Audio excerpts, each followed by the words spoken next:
take the roll. Councilwoman Garvin. Present. Councilwoman Marco. Present. Councilman Harjo. Present. Councilman Brennan. Mayor Sykes. Present. Let the record reflect we do have a quorum for Thursday, July 17, 2025 for the budget meeting. Council, Jeff, Paul, you have anything really quick? If not, I just opened an email that was received at 2:02 from the MAC. I'll print it and supply it. I'll tell her disregard. okay.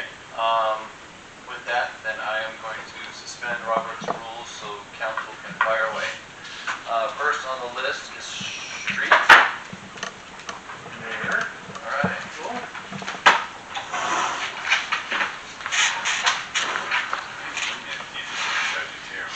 Take, you want G, really? Yeah, I bought them, yeah. All right. Hot seat, Gene. Thank you. Grab that one by Great. Chuck. Bring it forward, buddy.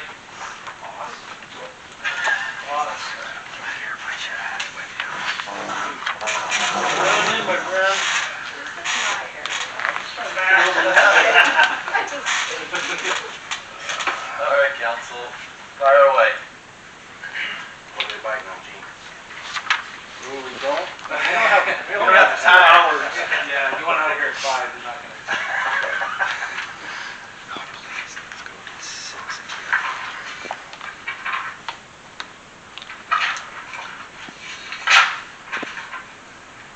Guess I'll start. Okay, so the asphalt recycling. So I know that you guys told us about it a couple months ago, and I have talked to two highly qualified subject matter experts, and both of them have strongly agreed that one said 90% of our roads don't qualify for it, and the other said at least 75% of our roads don't qualify for it. The highway district doesn't even own one. Sunrock doesn't own one. He said, my most recent conversation was that the only road that he could think of that machine would actually suffice, gutter to gutter, is South and West. The rest of them, he said that machine is for highways. That machine is for long, straight runs. The other conversation topic that was brought up is that we don't have staff that's qualified to run that type of machinery. And the other kind of plug that may or may not happen is if the highway district ever gets one, we could split it, potentially and do some sort of a co-op. But I just have talked to very qualified people that said, not for Mountain Home, because you can't run it down a long grade, you can't turn, you can't go gutter to gutter with that piece of equipment. So, I know you're looking at Gene. No, I'm just letting you guys know what I talked about, so. I have handouts if you want them for the specifics of the machine. So the thing about the asphalt recycling machine is there's not one this side of the Mississippi, for starters. They sell them a lot in Europe. They sold some recently to Canada. There's several in the Midwest area like that. The statement that they won't work for Mountain Home is, in my opinion, not correct. And the reason I say that is I sat in Cleveland, Ohio, and I watched this asphalt machine go down a very narrow, almost alley width road, and it did a mile's worth of road in a day. South 5th, absolutely. 10th Street, right over here, it would do a 10th Street in a day. It's 30 to 40% more efficient than a standard asphalt repave. They don't use them typically for big highway projects. The machines are specifically designed to be ran inside cities, inside municipalities. They are large. They do go better together. They have a computer gauging system that will gauge the depth of your current asphalt up to 4 inches, and it will gauge the grade of your road, and it will gauge your gutter lifts. And I have watched this machine run down a street, and it's exactly to gutter to grade. It's pretty impressive. I don't know who your experts are. I am certainly not an expert, but I would say if they hadn't stood next to one, they're probably going on. Pretty sure they're pretty far. Well, and I get that, but I mean, there's a lot of speculation. There's both sides. I've watched it. The things that are really impressive to me me about this machine is that it takes the existing asphalt and it recycles it. Instead of buying all brand new asphalt, creating a landfill issue, recycling other places, it recycles it there. So it superheats it, it grinds it, it oils it, and it relays it all in one process. So for me, for Mountain Home, it makes sense that if we can recycle what we already have, we're better off. Now, I won't tell you that it's not going to require some prep work. So one of the things that we deal with a lot here is we deal with soft spots and roads. So we would have to go in ahead of time. We would have to identify soft spot areas or areas where the potholes were deeper than that 4-inch. We'd have to do some prep work. But a road like 10th right out here, we could do 10th end to end with a 7-person staff in a week. And the reason that this was appealing to me is one of the biggest comments, complaints, if you will, that we get at the street department is that our roads are terrible. This is a solution to it, and I'm just bringing a solution. Councilwoman Darby, I appreciate your feedback on reaching out to some subject matter experts. I as well did the same, and I had an opportunity to go view this machine myself, and had an opportunity to circle back up with my subject matter experts who are subject matter experts in large-scale highway paving projects. They do highways, airports, city streets, works, and explained what these machines do, took them in packets to them, showed them the videos of it, and they as well agreed that there is nothing this side of the Mississippi that compares. One of the biggest reasons that I went to go look at that machine was to gauge its real feasibility as a mechanically inclined person. A lot of my top concerns usually stem from what's the serviceability, what are the wear items, how hard is it going to be to get proprietary pieces, so on and so forth. So I went looking at it with that lens, and frankly, it's shocking that there are not more outfits building machines like this for what you get. The serviceability is amazing. Most everything on those trolleys were like, I want to say, like probably 95%, I think is what Benedetti mentioned, were off-the-shelf parts that they configured to build this machine that didn't require anything proprietary. So the ability to chase down drivetrain pieces, like proprietary tires, and so on and so forth. The fact of the matter is those machines are configured to do the pathway of the road. The augers bump out from an 8-foot to a 15-foot width if you have the machine configured to do those. They're absolutely made for the city streets. Now there are a couple short drawbacks, and Chris saw these and Mayor saw these just as well. What it doesn't do well is if you come to the end of a dead-end road, you're probably going to miss that, like, what, 10, 15 feet or so at the end, where the mill won't reach the end of that. Will it do a cul-de-sac very well? Probably not. But what it does do are those meandering roads, alligator roadways where the surface level has not been addressed in years. This does all of those things. It doesn't do concrete. So when we get those drainages for that, like our concrete trough going across the road, it will not do those. It said you have to use about, what was it, a yard or so of hot mix when you first start the machine, just to get the thing, primed and ready. So we're at the first scrape, it's picking up material and bringing it out the back appropriately. So having been next to this machine, watched it work, watched what street they put it on, and then coming back and talking to experts, I respectfully disagree. And Chris, Yes, ma'am. what's the percentage of roads that it cannot be used on? I can't give you a percentage number. If it's concrete, it won't do it. If it's asphalt, it will. We have, what did you say, 20% of the roads in Mount Homer concrete?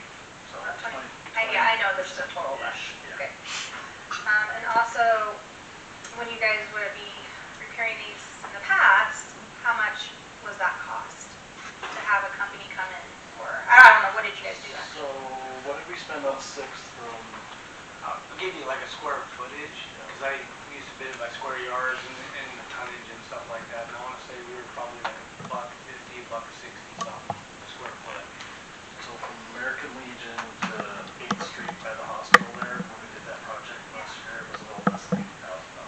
$80,000 for that portion of the road.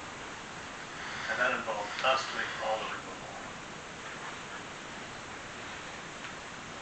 And in this, if you were to do a comparable and do the down and back for that same, if it moved in the way that we saw it, which was they were throttled as far back as they could that day, so we could spend time watching it. That pass to do that, day and a half, tops. Maybe. Yeah, I would say a day. You're right. I mean, it was they throttled the way back. They were literally crawling along, like, and kind of the crew was like, we usually don't go this slow because you need to see this machine work. When they can pick up the pace with those, they can turn a lot of asphalt in one day. The cost for operation really comes down to the propane oil and the rejuvenating oil. And that, I want to say, when we looked it up, it was $4,500 for an IBC tote. And that got us, I'm trying to remember how many linear feet it would get at full width. It was 3,000 to 6,000 linear feet. Right. Depending on speed and depth. And 8 or 12 feet wide, Yeah, up to 15. up to 15. Yeah. Chris? Yes, ma'am. Okay, so 20% of the roads it cannot service. Not all the roads need to be serviced, so what would be the percentage of roads that this would service? Trying to see, bang for the buck, man. I wish you would have called me ahead of time so we could No, I'm put just- all that together. No, this is all coming to me right now, for this I don't conversation. know that I can give you an exact percentage. Here's what I would tell you. If it's a road that doesn't require infrastructure upgrades beneath it, then it will service them all. We're working on the Tyndall project right now. It would not work for anywhere into the subdivision because we have those over currently. But anything where we've already got good water infrastructure, good sewer infrastructure, you would be able to do them. So say another 40 to 50%. No, I know, I actually didn't even have this highlighted because I'm all about streets. Like, let's do what we gotta do. But I wanna hear what they have to say, what the concerns are, and they're just, yeah, because it is crazy, it's 2.2. And one of the things that we had discussed when we looked at this, and there's obviously a lot of factors, but we had discussed is there a feasibility of putting some of this into impact fee, because a lot of the streets that we're dealing with are impacted by growth.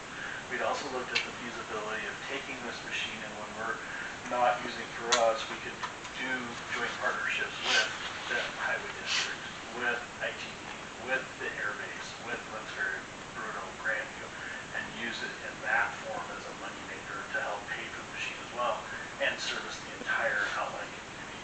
So those are some things that we consider. Those are things that other users of this machine do. Do you feel like the personnel on staff right now would be qualified to run this? 'Cause So that's what- if we have a fully staffed street department, Ben and Deddy, which is the manufacturer, comes out on site and they fully train and they train a trainer for the city. So they would be fully qualified to operate it. Right now, we're not fully staffed, right? No, we're not fully staffed right now. How many are we down? 3? Are you trying to hire them, or are you holding that open? I'd like to hire them, very much so. So you're advertising, you're trying. We're not advertising. Oh, you're not? Why not? Me? Yeah, I was Said that given, looking at you. I was given the direction by the mayor not to hire him at this point. Why? We need to, well, right now, if I've taken 3 from the street department, haven't wanted them to, give me some statistical data to hire 3 more people, we could do more street projects or whatnot, because right now we contract all that out, other than that 6th project where our guys like build it and all that. So right now, I think we're just trying to figure out, one, if this is a go, then that's a definite go, because you'll need all of them. If not,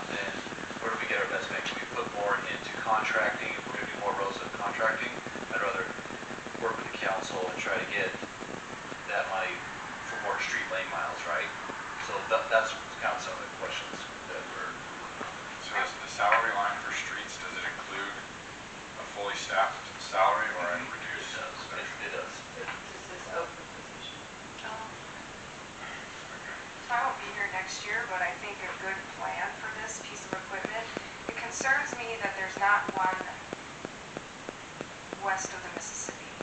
If it's such a good thing, is it the cost? Why are they not west of the Mississippi? The other thing is, I would kind of, again, I won't be here next year, so this is how I feel. If I were going to be sitting here in council next year, I would like to see a plan in place of what roads will actually qualify, because that will give you guys enough time to kind of just analyze everything, what needs to be done, what roads qualify. Because if it's truly only $80,000, I mean, yeah, you had your crew working, which is what you need to do, right? You want the guys out working, not just standing around. If it was really only that amount of money, then yeah, contract it out. Because it takes the liability off the city too, as far as this machine and the insurance. And so just some food for thought. That's, again, it's not my, I won't be here next year, so that's just kind of what I would like to see happen. And is it proprietary equipment that can only be serviced by their crew, like the deep down inside So, repair? no, they'll train us to do all the service and maintenance on this. So the street guys will become mechanics as well. We have mechanics, they'll train them. Our city shops folks? There were 4 proprietary components on the machine, and it was the augers. So if the augers break, you just gotta go to Benedetti or whatever to. I don't think those will ever break. They're massive, but they need to be sharpened. They said they're a wear component that, Wear like, component. in the off-season, that they can train you how to sharpen them. They were saying they were getting 6 seasons out of theirs currently. And they're designed to be flipped around, so you can use the one side for several seasons, then you have a sharp edge on the other side. And they'll train us to sharpen them. And the drum, they said, with that internal tumbler was a proprietary thing, but he said we've never had one wear out, we've never had one break. It's not a heavy component in that sense. You have to clean them, but they don't break. Wasn't it all American made parts? Yeah. Most of the components are Caterpillar components. Yeah, all the drive components were Caterpillar. The tires were a common tire. The real wear component were the burner heads and the skirting. The skirt, which is just a That's a fire rock shell wall. skirt, Yeah. and they burn through eventually.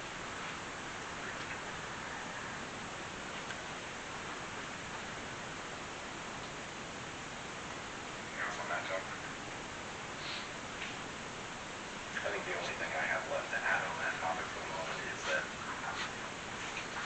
we have intelligent people who are trainable to do these things.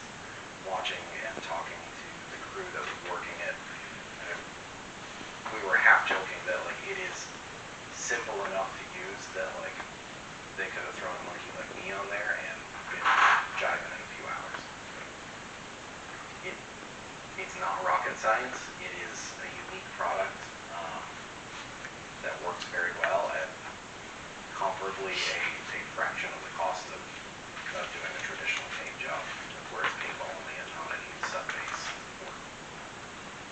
Just for clarity, that when you went for your tour, the crew that was working it was the manufacturer's crew. It wasn't a local city street crew, right? So they definitely were well experienced.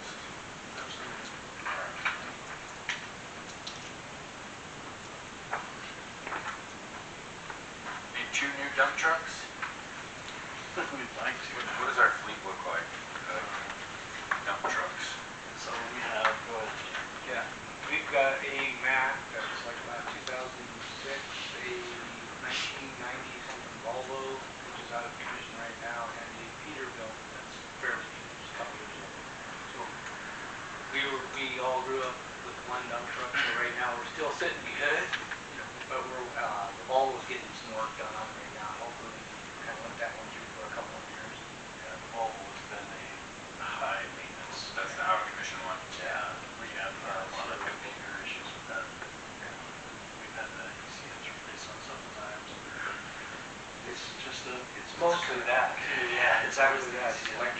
stuff is just starting to be garbage, so the parts that we swap out sometimes don't, they test good, and then they aren't.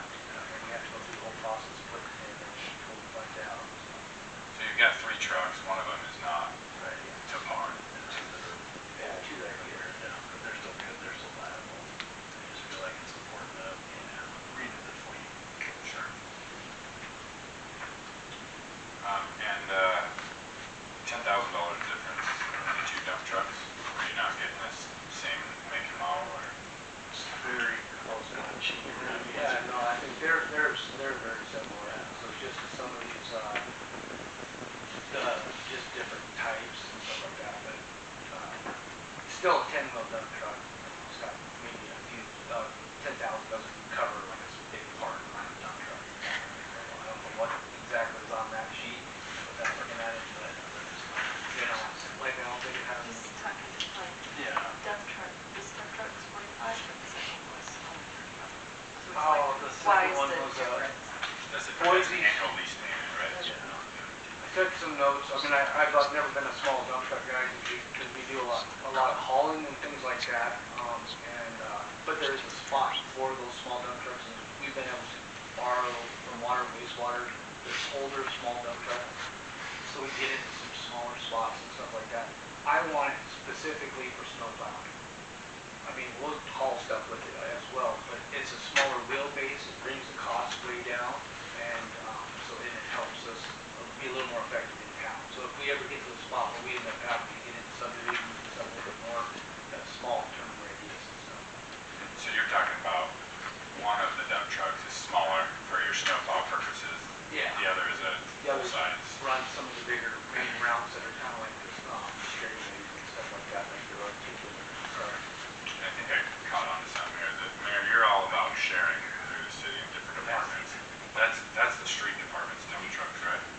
How many dump trucks are in the fleet of the city through all of like public works? So we have 2 more. 2 more over there. The key to that is that none of the other ones are set up for a snowplow. So they have to have hydraulic set up completely that are set up for that. The dump truck itself would be good, but you still have to put another, probably, I'm guessing, 20 grand until you can Snowplow. just to be able to hook up. Yeah, so we have, in a fleet of 2, if one of them right now goes down, say we're plowing right now, we're down to 1 until that other one goes down. Sure. There's no replacement. I can't do Louis or nobody can borrow one. Okay. Is that cost covered in this request for the snowplow connections? I think they come with them, yeah. That both Those of them do?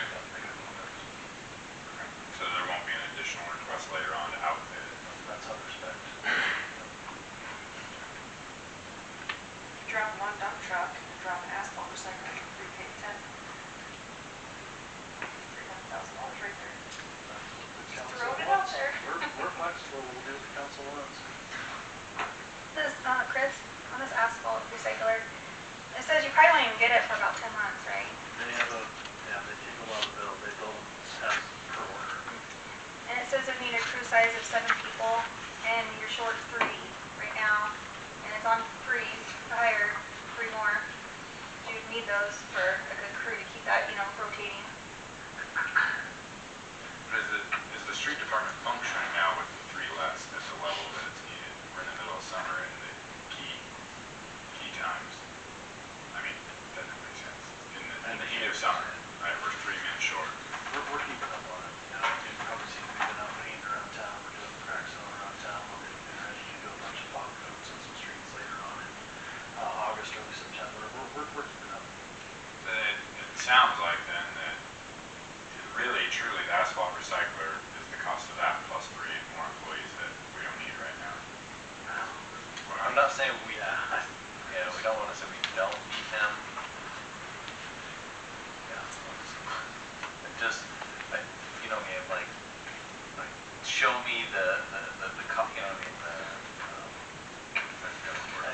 I will throw this out there. I have been out shoveling asphalt to help them when they get by. Don't go backwards now. I'm not. I'm telling you, I've been out there shoveling asphalt.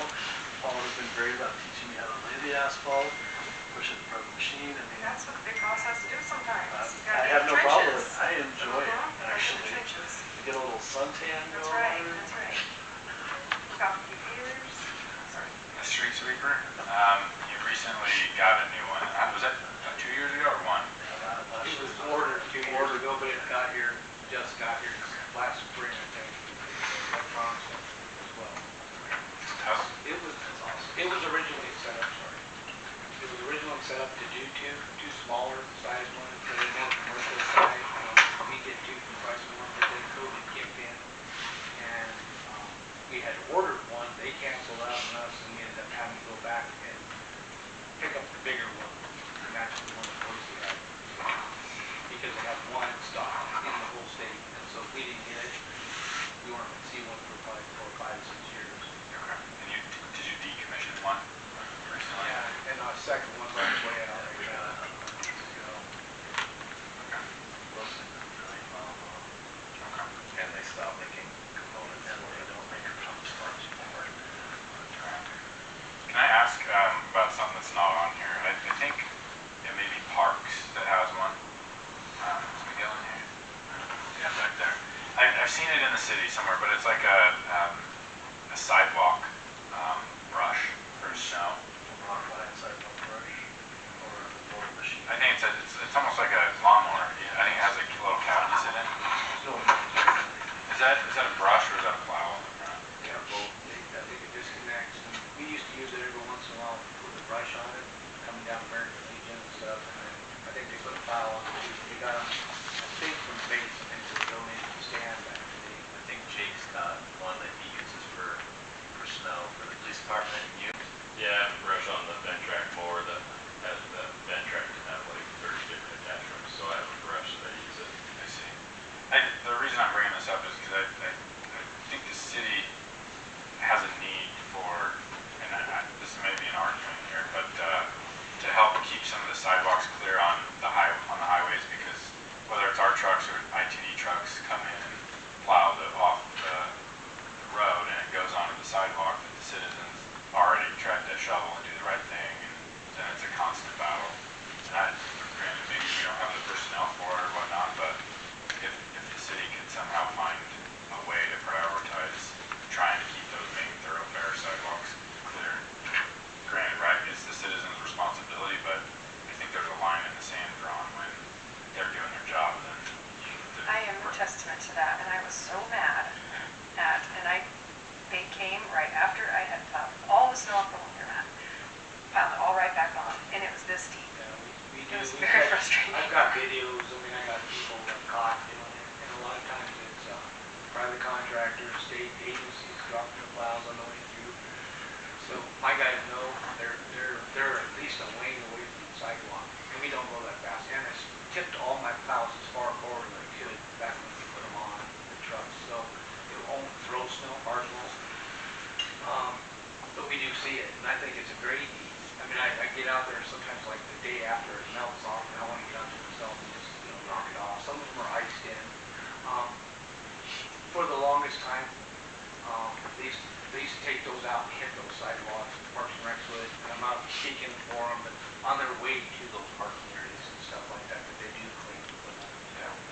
And I'm willing to do Asphalt, walk behind brush, and then we didn't have any real snow this No, year. we didn't. So we do have a Yeah. brand new walk behind brush that we can do specifically on American Legion and those ones. We just didn't get some of it this year. Yeah. Is there a need to buy another piece of equipment or to make that goal happen? So if we need a piece of equipment like that, we have skid steers with brushes that we can use for that. The department, they're willing to put a person on that machine and make it keep those clear? It's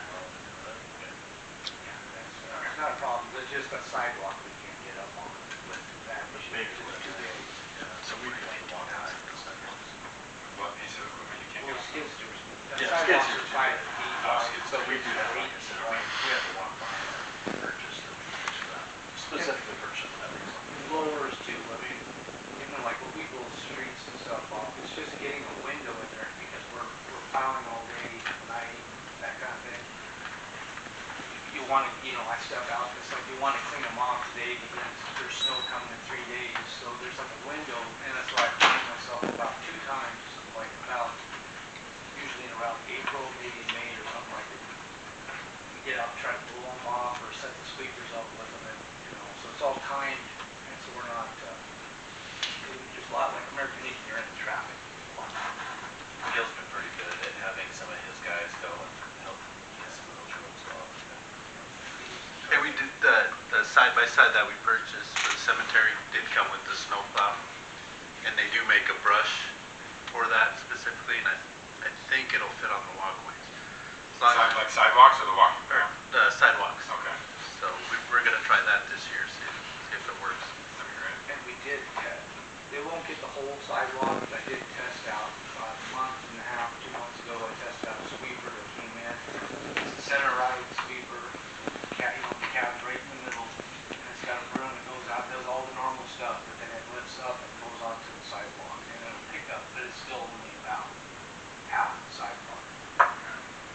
When we get the ice, it'll definitely get a little bit sandy and stuff like that. Unfortunately, we got a lot of mailboxes in our sidewalks.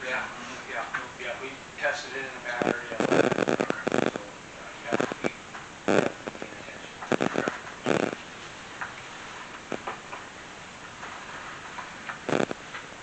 I'm sorry, I'm not trying to belabor this issue, but I'm just reading this.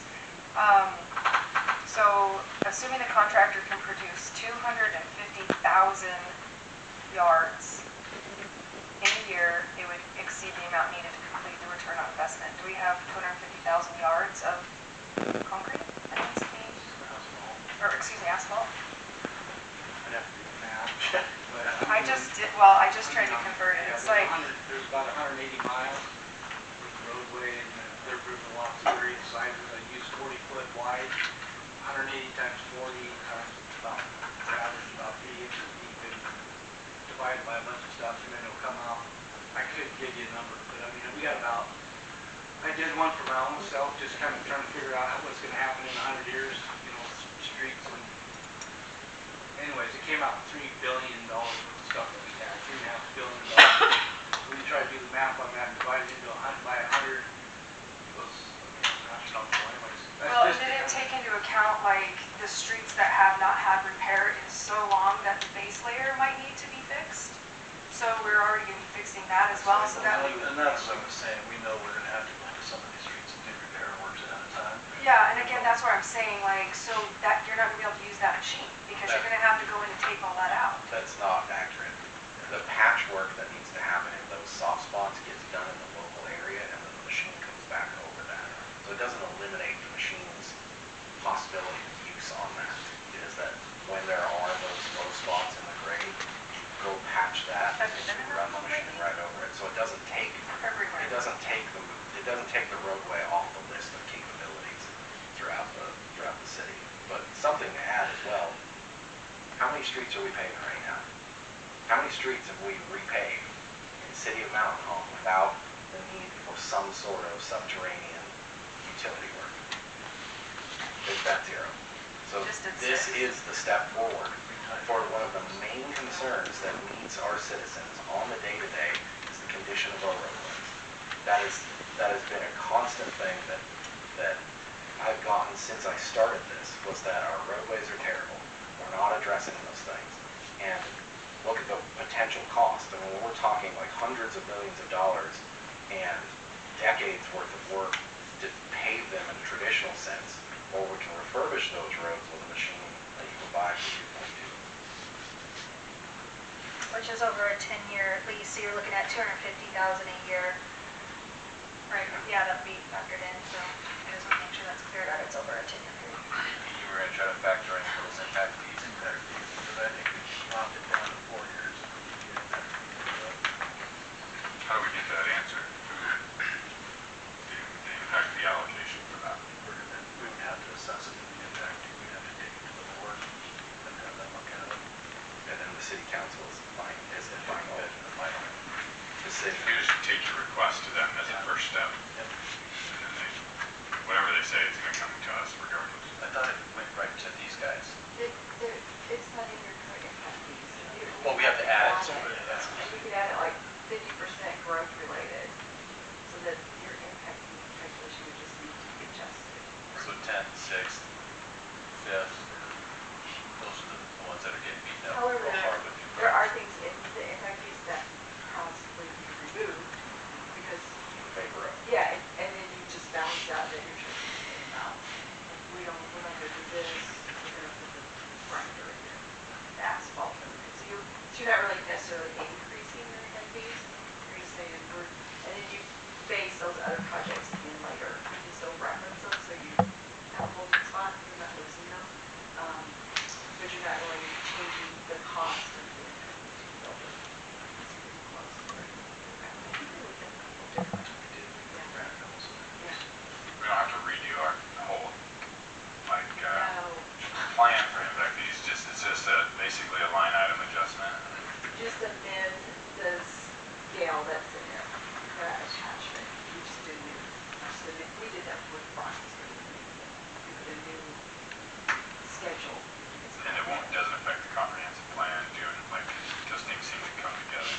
to work together. So if you're gonna do that, you're gonna wanna make sure that we're gonna do this attorney.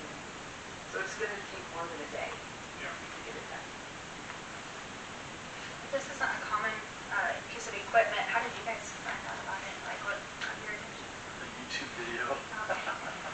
So, trying to figure out how to build better roads. yeah, West. because we were, when Gene gave me some numbers, and he said what was like $165 a square yard. Well, we were going tonnage at the Yeah. time, but yeah, and it's, you know, when you look at this machine, I look at it about 5 different ways. One of them was it was like about $1 million a mile to build a road, just to build a road. That was back when I started. And at 2.5 million, I mean, it did a couple miles of the road. I know that sounds kind of silly, but it's another tool in there. It's not gonna cure it. We're still gonna have, I mean, I might be running it with my crew on this side, or the guys might be running on this side of town fixing a road, but we still may have a $200,000 project over here going. It's just, it's an initial shock because I want to cure like everybody, but I don't know the exact one answer. So all these they're just additional tools for us to keep going and just keep that thing moving. Gene, are you excited about this piece of equipment? I want to hear how you feel. Well, yeah, I mean, I want to cure. I mean, that's why I did the math. When I came up with $3.5 billion, I'm like, how's this working in the United States where you're going to get to an end? It means, you know, if we get set up with all of our agencies getting in there ahead of time, a year ahead, patching those roads, fixing the lids, having everything ready, this thing's ready, it's coming behind it, we're going. If the council wants to do another additional road, or there's some other reason for us to put another road in, we're hiring that out. I mean, we're definitely capable of kind of multitasking. So, and I know the guys, they're amazing. I mean, and I'm short order, so this thing may end up here, and I may get a chance to try it out, and try to help get it set up. But I'm shorter time frame than they are. He's So, not retired. a lot of them will be professional at that. And we're one of the agencies that everybody calls. I have to say, pat them on the back and say, well, they did from skid steer to whatever, they usually call, and we've tested stuff out, and there's been stuff I've looked at that I didn't believe in quite yet, and then we used it, and it's like, holy crap. You know, pardon my French, but, and so. we Did set you the go pace. to that demo? No, I wasn't in town. I think I was on vacation or something. So I want to lean on, I have no idea, so I want to lean on the department heads to make a sound decision for your department, and our streets are crap. And so, like, for me to say no to this, I'd be like, well, Jenny, well, where are your priorities, right? But that's where I just, like, I mean, you said you're not the expert on it, but you think it's great, you know? I trust that Councilman Harjo, he's pretty techy and on things like this, so I respect his opinion. So that's why I just kind of, Gene, like, help me make my mind up for me, because I'm 50-50 right now. Streets Department, well, 14, 15 years, been with me. And then, who also went on that all the influence. and got his hands on and around all that machine as well, and brought his feedback back to the department heads. And trust me, he's been around stuff as long, you know, not quite as long as I have been, but I mean, a long time.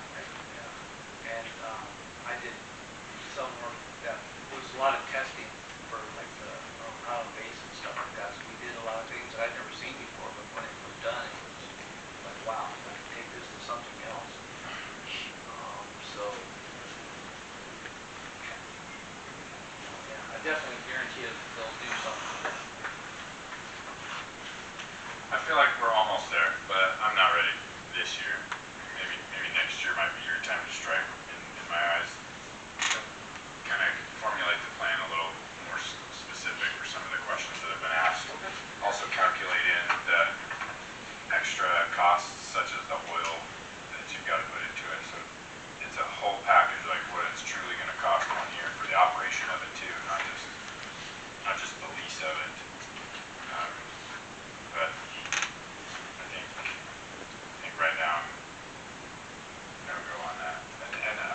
personnel thing weighs heavily on me too, that we're doing well, getting by with 3 less people, and we definitely have to bring those 3 people on. Full-time employees, fringe benefits, we keep talking about that to make that be successful. So you have 2, are you gonna know, Becky?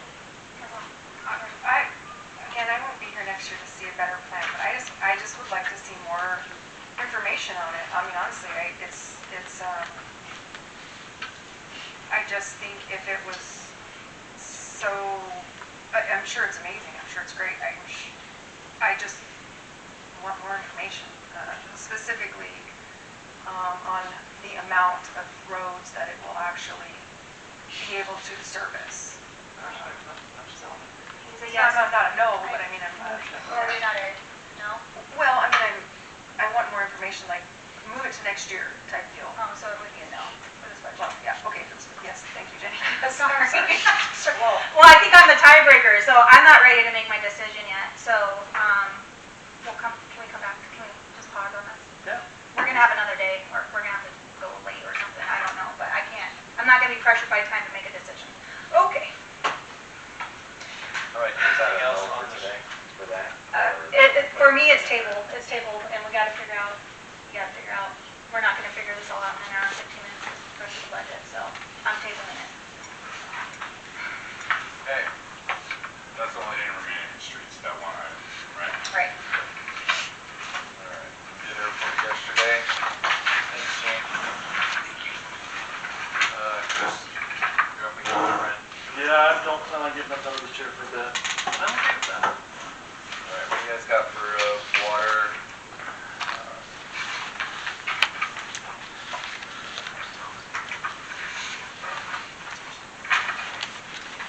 So for water, you ready, Chris? I'm ready when you are. Okay, page 3 on 9,000. It says water rights build fund. Can you explain that to me? So the water rights build funds, might right there, but the water rights build fund are for us to be able to establish a bank if a need or opportunity arises to purchase more water rights. A perfect example of that is the Meadows Trailer Park on Irrigation Road that is in the final process of annexing the city. The money that we have been banking will be utilized to purchase the water rights from that project.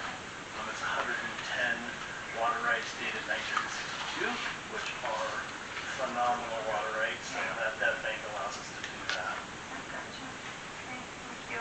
So then in your capital outlay, you also have a water right build fund of 200,000 in addition to. That's exactly. So we have the bank, and then Paul and I talked about this earlier, and that's an addition that we'd like to add into that to continue to grow that bank, because water rights are never going to get cheaper. Sure. They're going to get harder and harder to acquire, and right now we have water rights availability to build a well 18. We're finishing 17 now, and we'd like to be able to make sure that we as a city are ready for 19, well 20 if the need arises. The water rights are how we've got it. Okay. Next is a new public works facility at 1.5 million. I see that you have that same number in wastewater, so that's 3 million. So the reason that I have a public works facility on there, the current facility that we have, the public works department, work in a double white trailer, which is fine. I'll work there till the day I die. I don't care. But we also have a facility out there that's our vehicle storage facility. It doesn't accommodate the height of most of the larger vehicles that we have, so they wind up sitting outside. And our mechanics that work in the street department, which are part of the public works, they work in a building that was built some in the 40s, some in the 50s. It's got, I guess you could call it heat, but no AC. The building is literally falling down around them. So my concept behind building a public works facility would be that we'd be able to build an all-in-one facility where we could store all of public works. We could have all of our equipment, keeping the building we have currently, but all of our equipment stored inside. We'd have the mechanic bays, we'd have all of our bench stock bays, we'd have paint rooms, we would have sign storage rooms, all of that kind of stuff. And we would build a building that was expandable to where we can have the shop and then build a public works office building off of it, and then eventually build a building department and planning department outfit. In the current yard where we're at, we would expand to the north, into the back, into the property that we own back there, and just build that larger facility in there. Okay, so you're not looking for land, you're just expanding on what Nope, you we have right land now. that we can build on. The only, and it's not really a problem, but the only catch about the land that we can build on is it is in the flood zone. So I know there was discussion about bringing the fire department somewhere. The fire department can't build on that land. You can't build emergency services out there, but we can bring it up to grade and build public works facilities on it. I think that would be probably one of the only beneficial uses of the land for the city. We own it. It makes sense. We've got the dog park there. I think it would be, I think it's overdue, especially for the mechanical portion of it and for the vehicle storage. Okay, last thing, the semi with the low boy, why do you want that? So And that would be another split, so it's 300,000. it would be. And I've talked to Councilman Hardy about this.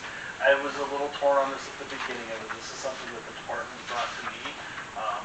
And they sold me on it, and the way that they sold me on it is right now, if we have a piece of heavy equipment that needs to go to Boise for any kind of repairs, maintenance, servicing, we are charged for that by whoever it is that we're having maintain it, whether it's CAT or John Deere. So we pay a fee for them to drive down, load those vehicles, haul them to Boise, offload, and then bring them back. $1,200 to $1,500 per vehicle.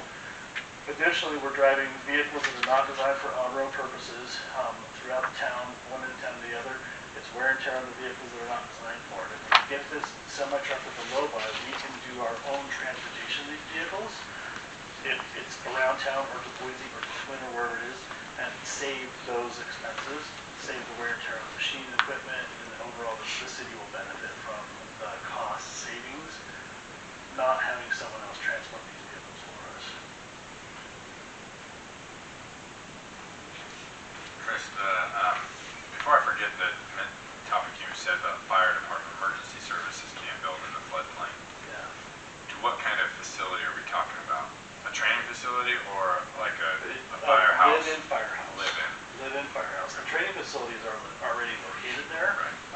And we came across this when we were looking at the police department and future growth plan, and we spoke with FEMA, and fire departments, police departments cannot build in the floodplain. Okay.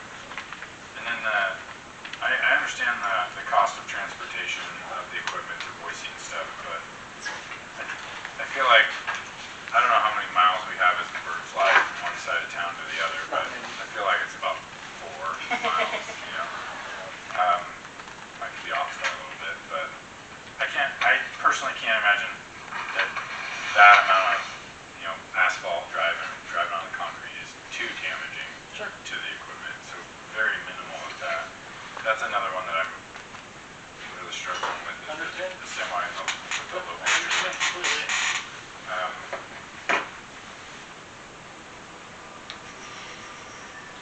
That's good for now. Figuring out numbers here, so how often are you bringing, you said it's like 1,500 or something like that Yeah, ish? transported. For a round trip, for like one vehicle be serviced, how often does that happen? I can't, I'm gonna Oh my gosh, I'm so sorry. These are all just, no, I don't need, because I'm just thinking of this right now, Well, so it sorry depends, about this. it depends on the vehicle, and it depends on when it broke. I'm just So trying to just, currently, we have a backhoe that's in Boise that we had no plan for any type of repairs, but the ECM failed. We can't plan for that. Right. Last year, we probably hauled 7, 8 vehicles back and forth to Boise. And the reason we take them to Boise is because it's cheaper for them to go there and be maintained than for them to come here, because we don't have a place tied back to the building to bring them inside where they can work on them. So, yeah, I can't tell you 14 times that. It just depends on the vehicle, it depends on what fails, and we can't predict failures on them. so it's when it fails, it's not like to get serviced or something? Well, right, it's if we have to have, like I said, the ECM replaced. We had one that turbocharger blew out on, those kind of things. Okay, I was thinking to get serviced. No, our mechanics do, Okay. like oil changes, filters, that kind of stuff. Are there cheaper options for transportation of Boise, like hiring Dodge Boys and all of their mass equipment? Everybody's gonna get their pick. Of course, Yeah. but could it be significantly less than? It could be, I honestly did not look into it. The cost of wear and tear on heavy equipment is one factor. The cost of liability, if one of our pieces of heavy equipment traveling down the city street gets into an accident, is another factor altogether. The constant back and forth of that equipment does have a significant amount of wear and tear, because a lot of these machines are not meant to do 25 miles an hour. They're meant to be puttering around a job site at 5 to 10 miles an hour. So those factors do add up on heavy equipment, but pretty significantly and pretty quickly. The cost of the tires alone, I'm sure we could dig into if we had to replace, a set of loader tires, backhoes, and so on. That's where that second level of effect starts really taking over of a machine lifespan and durability versus what the cost of the in-house transport for those things would be. And heaven forbid we ever had an accident with one of those. Thankfully, we've not in quite some time. But that is a factor to consider in the decision. I would like to see, first actually I have a question. Okay. Pardon me if you've answered this. I have a lot in my head right now, but so we want to split a public works facility with wastewater. Do we have, I'm looking here at the new construction availability request. Maybe I'm not thinking this fully through, but do we have our new lagoon cell paid for? No. Okay. So, Good, no, good. I don't mean to interrupt you. I don't mean to interrupt you, I apologize. So I guess my question is, what's the priority? Is it a new sewer lagoon or is it a new public works building? I'm gonna tell you both. So right now we have just submitted for another grant for the wastewater treatment facility. The wastewater treatment grant was submitted for $11.8 million now. We are optimistic, although obviously we don't know how it comes out, that we will get that. My thought process is if we do not get a grant this year, that we will need to transition completely away from the cell and go into build fund for a mechanical treatment thing. So some of the steps that we've taken this year with the water infiltration program that we started last year, which if you recall, we were able to stop about 200,000 gallons a day last year of infiltration. We've been able to just this spring stop another 100,000 gallons by lining a couple of the cells out there. That mixed with the aerator mixtures that we're bringing in, which we anticipate will be here end of August, early September, will put us in a position where we've worked with Keller and we know that we can be sustainable for at least another 5 years on what we have. As long as, and it's the factor that you can't control, as long as we don't get like Snowmageddon 3.0. At 1 and 2, but because Snowmageddon throws everything off. Currently today, where we're sitting with our wastewater lagoon storage, we are at a point where we're having to dial back the amount of water that we're putting on the farms because our cells are getting to a low point where they're starting to, we're concerned that we're going to run dry, which I cannot remember the last time that occurred in that home. So I tie that back to the infiltration, and it's going to, mixture's going to help it more, and I tie it back to the fact that we have Dawn, who is retiring on us. You're welcome for that. Dawn has been proactive in starting earlier and running later on what we were applying. So I am of the opinion that if we do not get that Cell 10 grant this year, that we move towards the concept of getting a treatment facility. When will we know about this grant? We're supposed to know in August. So could we do kind of like what we did back, I don't remember now what this was. Could we, I know we're not on wastewater, and maybe I should just stop right now and wait till we get to wastewater, but it's all kind of one and the same, right? Yeah, it's right here, I'm ready. So could we do something in the wastewater department like we did back there and do new building slash, or my priority is the sewer lagoons, right? Because that's been an issue. Sure. And it's a really nasty issue if it goes awry. could we do like cell 10 / new build fund if we don't get the, because I mean, I guess what I'm hearing you say is we're not building cell 10 anytime soon. I don't have the money to build it, obviously. But we do if we don't use the 1.5 million. Agreed. And if that, I mean, I don't know how the, I'm just trying to throw some ideas I out don't know there, how that's the all. auditors do that. I'm Owns a interested building. in the Oh. process of what I'm waiting for information. I will just add on that we collect new connect fees. So if you sold all your available EDUs, it's going to pay for your sewer lagoon or the treatment plant. So as you grow, those get banked. They're already banked in the availability fee. You have a healthy balance there already.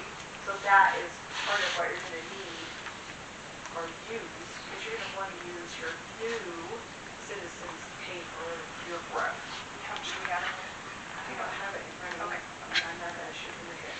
No, that's really fine. Yeah, I can give you that number. I know that there's a healthy balance. So these are the fees you're collecting here from your citizens, not necessarily growth for the lagoons. Those are when people come in and buy connections. That's what you're used for those. Which I think there's some projects underneath there that says availability or growth. Yeah. Yeah, that's those. Sorry, No. I don't know if I went down Sorry, the wrong you're road. awesome. No, you're awesome.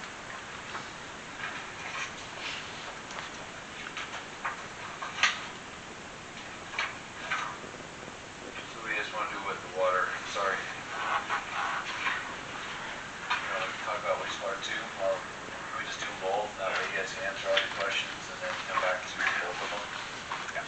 So all right. Those are on both. Okay, let's look at the wastewater. So Chris, on wastewater, 7,400, is chlorine really going up at 150% increase? Yes, ma'am. So I'm when not sure if you're tracking, there was a rail strike in Canada, and the prices, I sent the council a memo stating that we were going to have that huge increase. The strike was over, the price did not come down. Which is also typical of tariffs. Absolutely. Because And when, the price doesn't come back. because every That's the market. January we'll get bombarded with citizens saying my water bill's going up, my water bill's going up, and then you guys will tell me, hey, it's because chlorine prices go up 5%, so your water bill has to, we got to keep up with that, right? And then when I saw the 150% increase on chlorine, I'm like, whoa. But is it because of that strike? That's an aftermath from that? It is, yeah. And unfortunately, without chlorine, there's no treatment. Chlorine's been on a climb since at least 2019, and drastic. I want to say coming through COVID, it was up almost 200%. We don't have water and we don't have treatment without chlorine. So. Well, I look at the years, like how they grow, and so you had like 72, 108, 98, 100, and then that's a significant growth. So that's why I'm just trying to figure out why. This is the apprenticeship program you're asking for. So the apprenticeship program is something that's run through the Idaho Department of Water Resources. Historically, for water and wastewater operators, there's a time criteria for them to increase their certification. So they have to be in the department working in that area that they're assigned to for a year before they can test for their one. And then it's 2 years for their two, so on and so forth. This apprenticeship program will allow us to enter these guys into an apprentice training where they can accelerate that time. So one of my concerns is when, which I say when, we're going to have to transfer over to a mechanical treatment facility. The city doesn't currently have an employee that's certified to run that type of facility because it's a higher certification. In the apprenticeship program, we can prep an employee for that before it comes online. So, and again, Dawn's retiring. So I'm trying to think about growth to replace that position.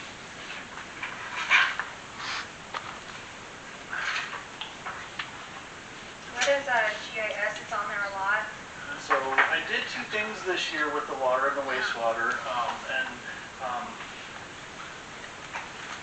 what I did was I took John Matthews. John Matthews is our GIS coordinator. He's the one that builds all of the city maps. John has always, and I'm going to say this and I'm going to regret it as soon as I say it, but John's always been hidden within the other budgets. So water and wastewater have paid the expenditure for John's schools, John's equipment, maintenance, software, all of that. What I did was I took what we spend on those and pulled it out so it's more visible, because the cost of what John does is increasing every single year. So I pulled out the cost of his equipment, the cost of his training, the cost of software. I did the same thing with the new maintenance person, which I mentioned yesterday, killing it.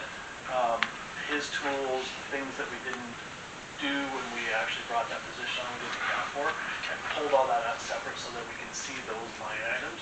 And he's not taking from wastewater's tool line, he'll have his own tool line. That's why those are broken out. They've always existed. Great.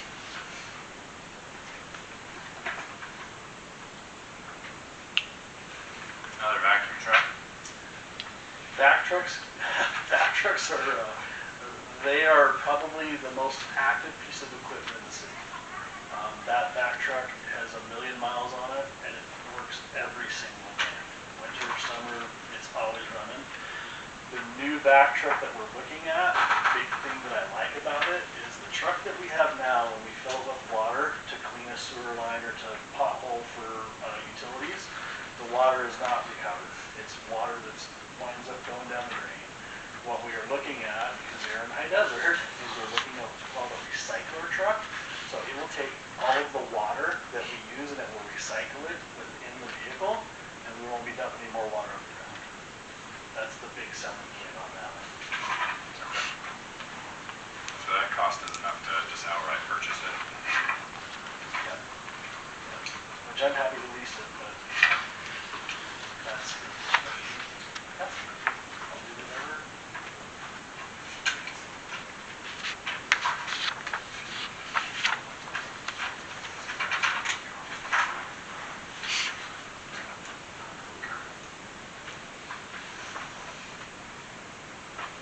Chris, how recent is your number for the construction of South Tip? You have 1.08. So that number was as of March of this year. When we applied for the latest grant, we worked with Keller. That was in June, and it is now 11.8. That number will never go down. It's going to just keep going up and up and up. 1.18 is what you're saying? It's 11.8 million. Got 1,800,000. Does your part. No, no, it was 10 million. So it's a typo. If it says that, it's a typo. If it says that, it's a typo. Oh, okay. Yeah, it was 10 million, now it's almost 12. Okay, I was like, It's a typo. okay. Yeah, Whoa. it's Okay, well, let's it was figure it 10, now it's almost 12. And we'll see an increase every year.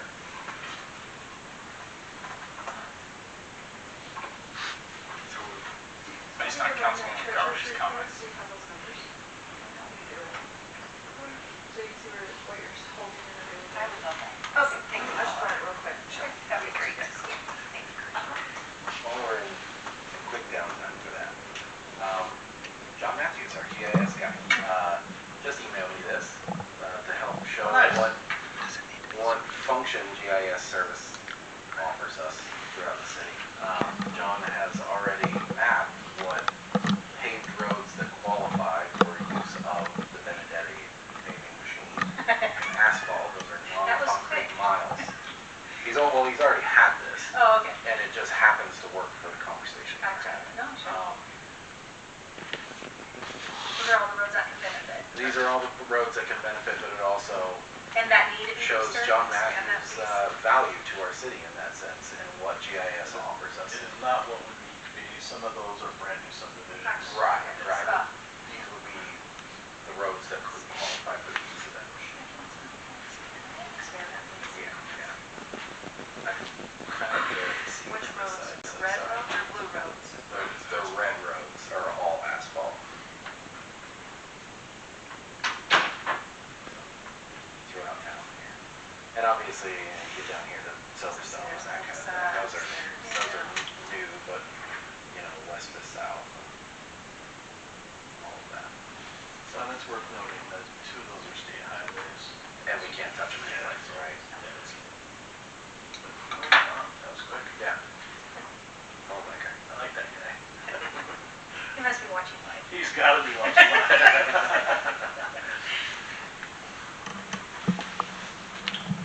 So, in follow-up to Councilwoman Garvey's question, since that was a typo number that we discovered, the $3 million for the public works facilities, I think that's what we're talking about, is not even close to being enough. No, that's why I didn't understand. That's why I was saying to you, I was Okay, like, I wasn't totally tracking that. I'm like, yeah, well, then we like, just well, we were- have the money, let's do it, like, but If it was if that, it's we'd 10 done it a million, long time ago. okay, yeah, 'cause it's, Yeah, sorry, I didn't catch that typo, I apologize. And then your comment about like, we're afraid of drying up, like on the well system or lagoon system, it's a one-off, right? You said it yourself, like that, you haven't seen that happen anytime before. Yeah, no, we talked to Don, it's not, this happened in like the early 2000s before the growth came. Yeah, I'm not gonna make planning decisions based on. No, for sure, I wouldn't on either. dry year. Yeah, I wouldn't either, but my point is that we're doing a lot of really great things to help with what we have. The water infiltration is huge. Okay. That was massive. Well, I'm also standing on the realm of like, the serious infrastructure has to come first. Sure. Before the buildings do, Okay. and the semi-rural point. All right, understand. I guess like for me, on some asks like this, it makes it easier to make the decision to spend that amount of money when data backs it. And you know what, I could have come to you and said, how many times have you spent $1,200? And I should have done that, but I didn't. Okay. But I just, like for future, especially Next big year, amounts. I will come in with And just all say, yeah, here, like, this is how many times I needed, or I could have used this low boy. And that's with anything, really. It just helps with that. Sure. Thank you, Paula. Absolutely. 3 million, that's good.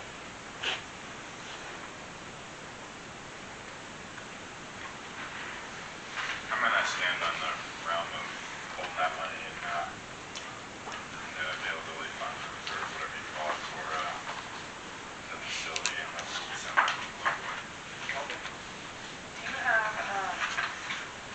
Do you have a construction company? I mean, did you contact somebody or did you Not just? spend a dime until I had approval. So you haven't even figured out if 3 million will even cover what you're thinking? I spent time online, looked at what the buildings, the steel buildings would cost, we did the concrete estimates for the form of concrete infrastructure, but I have not talked to a contractor. So we don't even necessarily know if this amount of money will even cover. It'll get us the building. It won't get us the expansion, but it'll get us the building. And like I said, I understand totally. I'm good. I think the point I'd like to make about some of these are, a lot of the conversation that we're having up here maintains a status quo, but does not advance us as a city. We, again, don't address roads in a full capacity of repaving residential roads. We have equipment that we spend a lot of money on behalf of the citizens to provide a service, to maintain a service for those citizens, and then we put a piece of equipment outside, or we utilize them in a way that causes more wear and tear on them than there should be. And those are the points that I wish we were looking at this through a different lens of status quo may have worked in the past, where the advancement of this city and what the needs are of the departments in order to both protect our investment and enable the growth that we're all recognizing we have. And we've got a maintenance facility that is that's 70 years old. I wish we were taking that into account when making these decisions. I'm just gonna throw a plug in here. If you guys are gonna do the new back truck, that's what, $850,000 back truck, won't fit into the building currently, right? So you'll have that sitting outside. You have an awning for the old back truck. Yeah, we That's have stay. That's my, For the water sector, style back truck, yeah, we have to line up. will that have to be winterized? The back truck will be plugged in. We're still talking availability funds, so later down the road, right, you can kind of change priorities a little bit, but I don't know how, I understand protecting your equipment and stuff, that's why I keep my car in the garage, you know, my camp and all that, but my sewer's not working, I'm fixing that before I fix my garage. And maybe we're a long ways away from that. Maybe we're not, but the city has for a long time been having this discussion that we have to make any decision about what the next step is.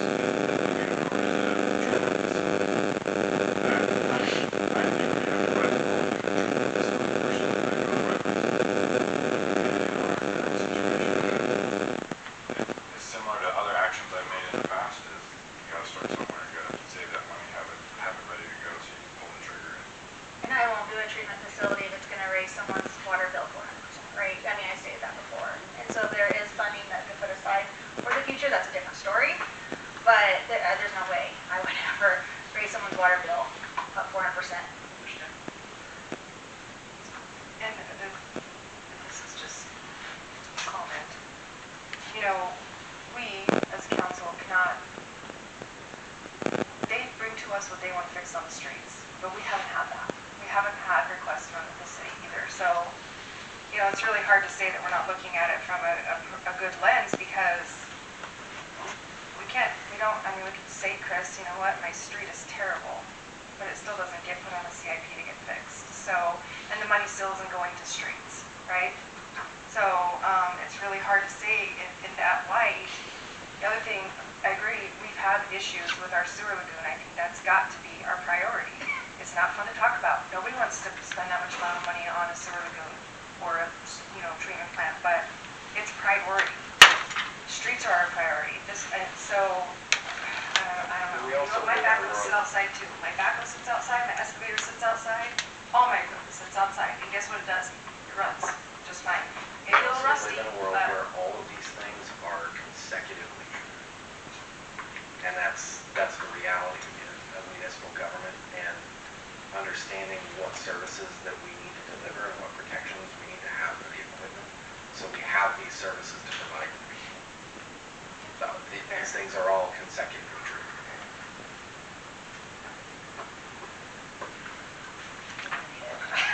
So do you guys want to tackle water and wastewater together really quick? Flush the toilet. Decide what you want to do on wastewater and water? Okay, let's go. What do you want to do, council? My request is to hold off on the new facility and on the semi with the one boy. And then that money goes towards that? Into the availability funds for just, it's like a growth. can't go. We're all good, can't Well, go there. That, whatever you told me, there's a There's a reserve. reserve There's fund. a reserve. And then that reserve can be used for the lagoon. Yes. And you're the user, so it'll be on the reserve fund where the users are, and then the availability will have money there where the new construction starts. Sorry, wrong word, but that's what I meant. And, because that's where we're at. We need a lagoon or we need a wastewater treatment plant, right? Which one is? I agree with you then. Yeah? Let's put that money in savings. We call it reserve. Is that for both water and wastewater? So I actually was going to kind of throw it out like, start saving in your water for your building. Specifically, for your building. And then taking the money for the wastewater portion of it and putting it into a lagoon build fund. That's kind of where I was going because, as you say, we need both. And I do understand what Scott's saying too. So then we're kind of serving both purposes. We're still saving some, we're getting you kind of a build fund started, right? Because we know it's gonna be way more than 1.5. We know that. Then next year you can come back with, another request, but then on the wastewater side, we are saving money for something for the lagoon. So we're showing effort as a body to make sure that we're trying to get the lagoon water's availability issue taken care of. I appreciate that, I understand. It's very long-winded. And please, Oh, I there's a totally lot of numbers being thrown out. Where are we at with the lagoon? Have we been able to, If we need to do it today, it's $11.8 million. We've applied for a grant. that might cover it. Oh, because it's the 12. Applied for a $10 million grant? So we asked for $11.8 million. Okay. Let's pray we So get in it. the instance That's that pretty good. that grant comes through, and we've shifted these budgeted funds away from what they're being requested for allocation for now, what's our opportunity to take those funds out of that reserve and apply them to other projects in this grant? That's a great question. I was gonna put back to you guys. So, how do you want your capital outlay to reflect? You want the new public works facility to be in there, or do you just want everything on reserve? So if you hold it all in reserve, at some point you say, we got the grant, and we're ready to move forward with that facility, you just take it out of the reserve. It doesn't have to be a special designation that that's what you were gonna do. So, I just want to know how you want do you want your capital outlay in water only to say, the water rights bill fund can stay in there, and then that will roll up next year, maybe reflect 600,000. And equipment replacement, the 1050, the meter reading equipment, 1035. However, the semi-low boy and the public works facility would be removed from that and just moved to reserve fund. Correct for my opinion. Yes, that's just the water. Am I on track with that? Some of those can double up in wastewater, but yeah. Yeah, so I just wanted to. I think it's half dozen one and half dozen the other. Whether you want to call it reserve, or you could leave it as a new public works facility, because we voted to leave that for that specific purpose. So whatever you want to call it, whatever makes it easier. I say reserve. Okay. Yeah. So put all that in reserve. Okay. So I'm leaving Yes. the water rights, equipment replacement, and meter reading. On the water. In the wastewater, we're leaving the Raptor control system, the new back truck, equipment inventory, and mower management. Yes. The other two will move into reserve. Yes. And then if you determine that everything's going ready next year, we're gonna use. Well, not even, yeah. We get the grant. Well, yeah, because the grant's gonna potentially drop in August. August, yeah, so that's, Will be published by then, that's what I'm saying, yeah, so, but it'll be in the reserve. yeah, we could You'll potentially. still have it in there. And we can still take the council action with that. Yes. Yeah. Okay, great. Perfect. Sorry, I get confused. I think you're right. All right, Chris. Thank you, Chris. Oh, he's still here. He's So got I fiber. got voting rights, I'm a fiber, that's one in front of me. Fiber. Hey. My only question on fiber. Probably not my only question. This says that this budget includes salaries. I only show 58,850 extra. So is it only for one salary? If you back all these out here, you back the numbers out, you back the grants out, and the LA. I don't have the salary side of my Yeah, I don't know why it says It that, says because with they're not salary. in here. Oh, It it says it on the side, it should, they're not added in here. Oh, That must have been a carryover from last year's Yeah, final. it's Missing the- Sorry, that was a carryover from last year's final. So the salaries are the same as they were last year, 3 guys in fiber. No changes. And that's gonna I be didn't in ask. fiber. Yes. Okay. That's the way Okay. the council sets it, Yep, yes. okay. Okay. Then we're still $15,000 off. It'll go in, there was a reserve on this one too, that it will show, it's just not on this. The regular budget will have a reserve. Yeah, the numbers just don't, Yeah. 9,200. they don't pencil, that's all. Oh, is it the 9,200 on the capital Yeah, capital reserve, that's what I was there. And how much? It's 58,850. On here, we've got the LID number 2 construction phase.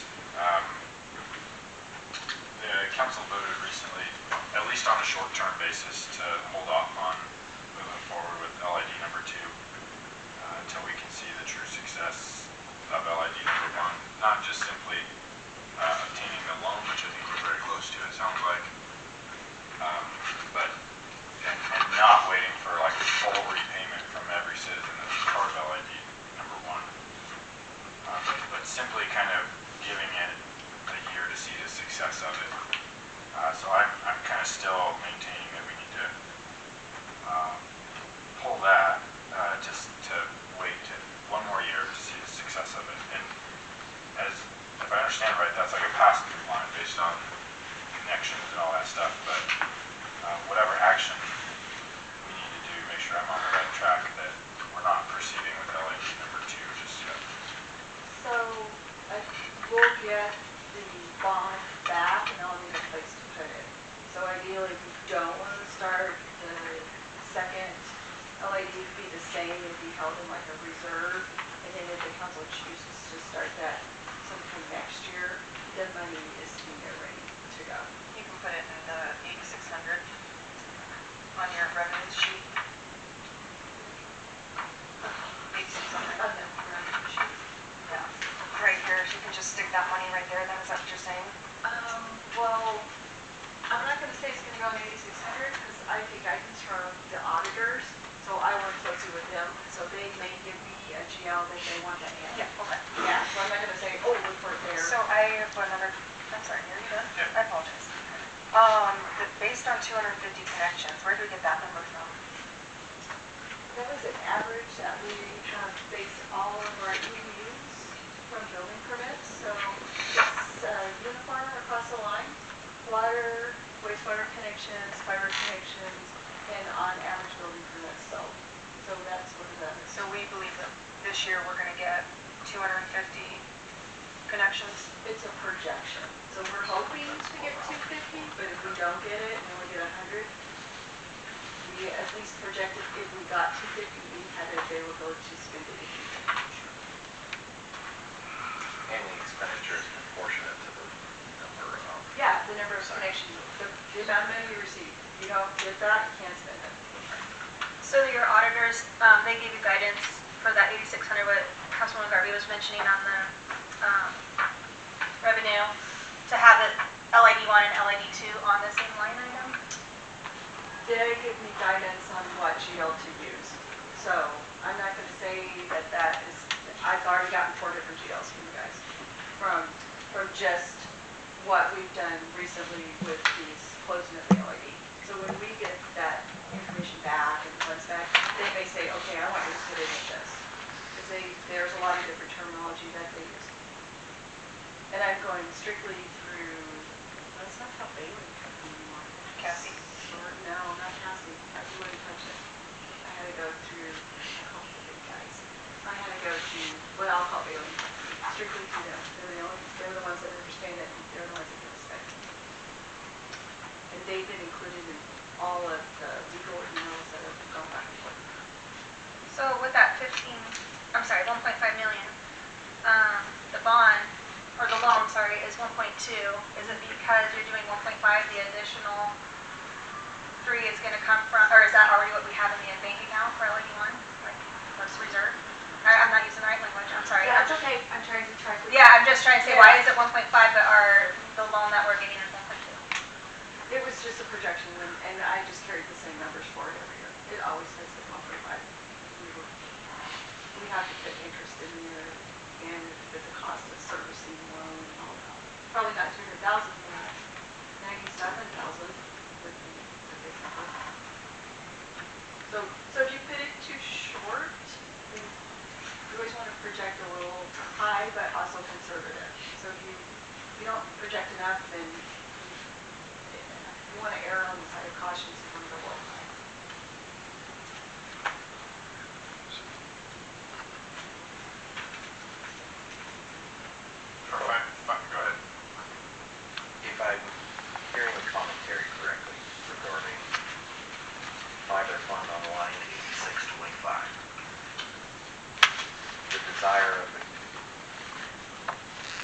council currently is to forego LID2 for this entire budget cycle ahead of us and not target an LID2 in 25, 26. I think I'm the only one that said that, but that you're hearing me correctly on that. But you would have the opportunity to do LAD2 because it's just being held in reserve. So you still have the opportunity available. And if we didn't do LAD2, then, It will, can carry forward again in the reserve. okay, but here's the thing, like, it's enterprise money. Please, I'm like, trying to tap, yeah. yeah, Yeah. okay, but it's enterprise money that couldn't be used for enterprise money for other enterprise budgets, like water and wastewater, correct? So what would you do with that money? Can that money be carried as anything else? No, it's fibers. It can only, that 1.5 that you have here, even though it should be 1.2 Yeah. or something, or Whatever, 1.2. yeah. Can only be used for another LID for fiber. That's it. Or a fiber project, or fiber equipment. It just is designated to go back to fiber. So it could be for like, because we have like 3 different fiber categories, right? We have LID1, we have fiber that services the city, and then we have fiber for new builds, correct? Yes. So any of those 3 categories, because that's all underneath the umbrella. Okay. Statutorily, it can't go for the LID unless the LID is built. And it goes for other ordinances, so you can't just, it won't go without getting on the state. Well, you have to get judicial confirmation. Yeah, as well as staff. Right. According to this. Sure. And that's what Yeah, the money's still available, it is in reserve. If that's what the council wants, and that's what the citizens like, hey, I want the fiber in my house, then, and it's a long process, so, and you have to work closely with the auditors, you do not want to mess it up. So if we're not going to do an LID2 at this time, I'd ask the council to put it in reserve, so it gives the council an opportunity down the road, if they so forth want to do LID2. Agreed. Okay? All right, reserve. Is there anything else? Anything else on that? Just as bad. No, what, do we have something else? Fire. Do fire real quick. Fire department? Oh, yeah, fire, do fire real quick. Chief? Is that cool, council? Do fire real quick? Oh, yeah, it's not true, because then you're gonna have to. Scott was the only topic here, the Right. Well, city land use. and all the other numbers, this, That was the only thing all the we other were sharing. revenues balance to your net numbers. So All right. that's just not. Council, what do you wanna do with, Salaries, and if it only includes salaries of only 1%, that was all. I had a great discussion with Chief Moore earlier today regarding the possibilities of what to do with these funds. It really does hold the most value at this juncture based on what training facilities could be had at the current location in building onto those. The cost of that may be significantly less than acquiring the $300,000 fire training tower, while at the same time holding those funds in reserve in case we stumble upon some land that the chief and staff here define as acceptable for the use of a build towards a new fire station. My ask would be to put that in reserve.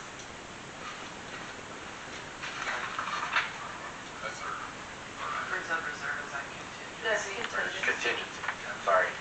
I'm So, off on my terminology too. Thanks. just so I understand, that's the fire department? For 300,000. It would be 99. 99. Can I ask though, while you're looking at it,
So, when you publish your budget, you're gonna say, I'm putting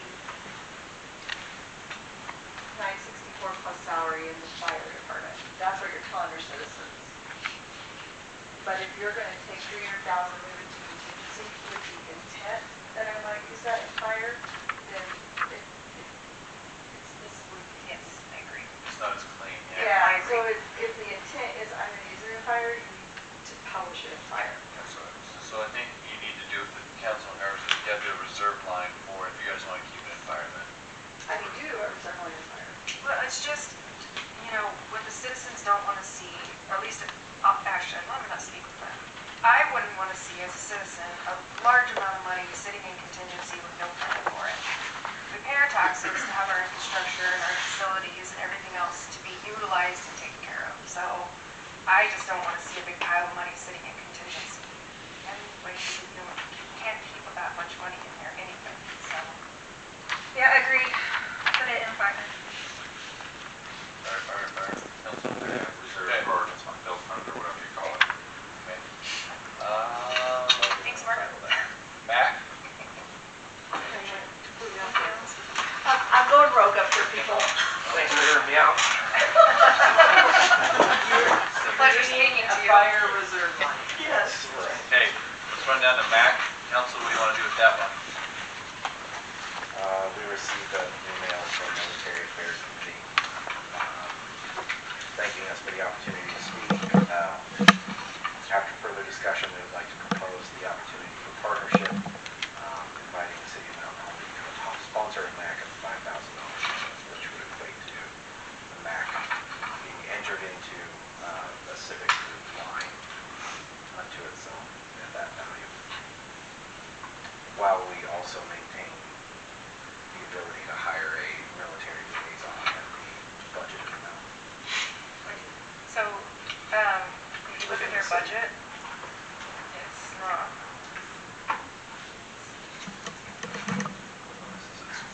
Okay. Mayor, was it you that decided on this 46,840? Did we just move that over? Is that how that happened? Yeah, that was whatever the current contract from Marty was, so we Okay. just put it in there. Because on their budget, they only have 15,000 for a military liaison. On their budget for military liaison per our MOU and contract with the MAC, those funds were allocated to cover travel expenses and those kind of things. As we were not, the city was not paying for the military liaisons travel expense. The MAC was picking those up. Yeah, I get that. Well, Comes from. no, it says $15,000 to military liaison contract. So if we're giving them 46, they're paying 15. Where does it even say they're asking for 46? Where is it? That's why I asked that No, that was question. in the budget that we have in here. Oh, okay, I'm sorry. I thought that was in the letter. Okay.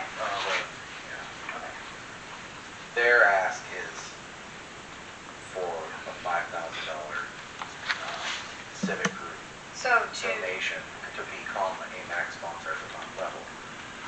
The budget line that we're discussing in the admin budget attributed to the military liaison would stay in-house, and we would have the opportunity to hire our own military liaison that also then enters into the MOU and agreements with the MAC and have a configuration as it was before. Okay, so we keep it here, they just want a sponsorship, making it simplistic, right? That's not what I read from this letter. Tiffany, what do you read? I'm tracking Harjo here. They're wanting to be like the other civic organizations Okay. and get a $5,000 donation, and it appears that they don't really want to deal with the military liaison position at this time, but It's not clear. Yeah. It's not clear at all. With some of the discussion that was had around that topic, it's not Brendan, I don't need to speak for you, had some discussion points along the way of having reporting due to us interface with the liaison and those kind of things. If we keep that role in-house with the city of Mountain Home, we will be afforded all of the ability to offer directives, receive feedback as we see fit. So, That's actually really cool. So, Let's move on to something else for a minute until she takes me back. you want to do the civic one? Do we have anything on the civic side? Museum support. One? Museum support. museum support. What do you want to do on that one, Council? So let's clarify this again. The museum and the visitor center are city-owned buildings. So if the pipe bursts, we are required to go in and fix that pipe. Unlike the senior center, I'm sorry, I'm looking at you, but unlike the senior center, if a pipe bursts, we're not required to go in and fix that pipe, right? So they're already getting funding, I should say, for the building itself. This 7,000 is just for operations, for them to be, oh my gosh, everyone's staring at me. Is this what I'm tracking? Okay, so I stand my ground with them still being city-owned buildings to give them the 4, and the other ones that we don't fund the buildings, we don't fund the operations, they can have the 7. There you go. So let me ask you a question regarding that. Within the civic lines, the council minus myself have chosen to reduce 1. Paula, where do those funds go? Off of our $97 million budget, that's not a $3,000 reduction to the overall budget. Those funds remain within our budget, correct? Yeah, They're just unallocated to that cost. Right, but they just want the museum support, and it'll just under contingency on 5. Yeah, or, sure. So you're splitting it in half, is it like 3,500, half of the 7,000, or is it like you're just giving them 4? Or just, Yeah, we could just have more. the first offer was 4. Somebody just kind of picked 4 out of the ether here. I'm fine with giving museum support at 7 as previous. So my question is, does the city want the museum back? Because it's like a board this big trying to just live within a tiny little budget and keep their doors open. Driven by volunteers. Driven by, yes, I mean, the city doesn't want the museum back. They don't want to have to deal with it, and it's a lot of work for the volunteers that have been doing it. I say give them 7 so that they can function. At the end of the day, as public servants, it's our duty to provide benefits and amenities to our public. And that is a benefit and amenity at a minimal cost in our budget, regardless if we maintain a historical building, either one of them or not. And so I think they're both valuable. And I think if we're going to go into maintaining things, the Arts Council uses a lot of city facilities and we maintain them. So it's only within, I had to call Jeff on this today, and I need to get him on phone so I don't misquote him, but it's only within our requirement to have any of these on here if we're in contract.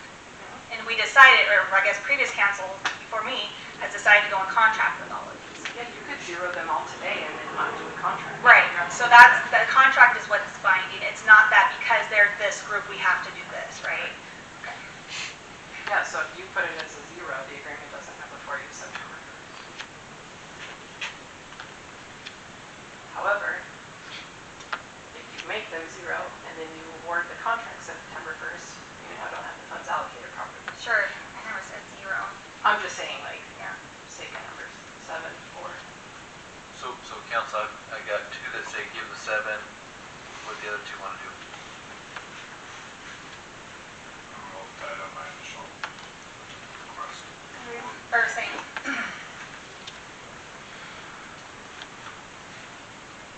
I'm just kind of tired of seeing our civic lines just go up. I know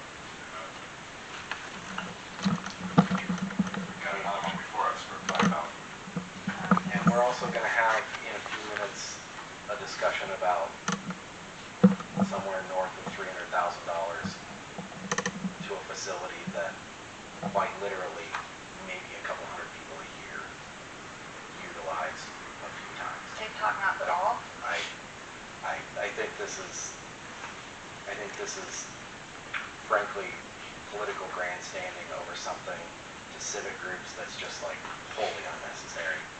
It's not. We have much bigger things to discuss about these and We haven't. to start gutting civic groups over if you should support the museum. That's a very interesting take to be voicing. Don't bring up golf yet. You have not heard me on golf. Golf, I'm gonna get after. So set that aside, if that's what you're referring to. But those funds, as they're being cut from these individual budget lines, remain in the admin budget or go back to contingency. So it's not a cut to the budget. It's a cut to that specific use. I just look like, what is our main responsibility of the whole government, right? We gotta provide water, wastewater, streets, infrastructure, safety, fire, police. This civic group stuff and golf course, Public facilities, Quality of life. quality of life. and that's ambiguous, okay? Because my church is my quality of life, and they don't get anything from the taxpayer, okay? Except for not paying taxes to the U.S. government, but let's just leave that alone. I'm talking about the mountain home taxpayer. So let's do this. So I've got two, this the one time I'm gonna break the tie. I will just say I'll pay the 7 just to move this along. I didn't think you could. Well, it's a budgeted item and it's a split, we're not gonna go anywhere. I mean, I guess I was I gonna say, I'll donate the money to them. Donate money all the time. I don't know, that's a legal. I think it's important You wanna call Paul? to take care of them. Yeah, did you call Paul about you making a decision? Yeah. You can make a decision. I can. I think you can too.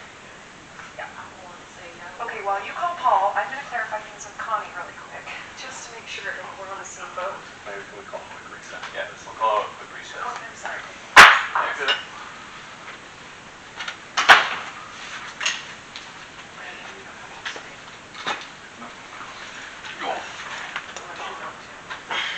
What all this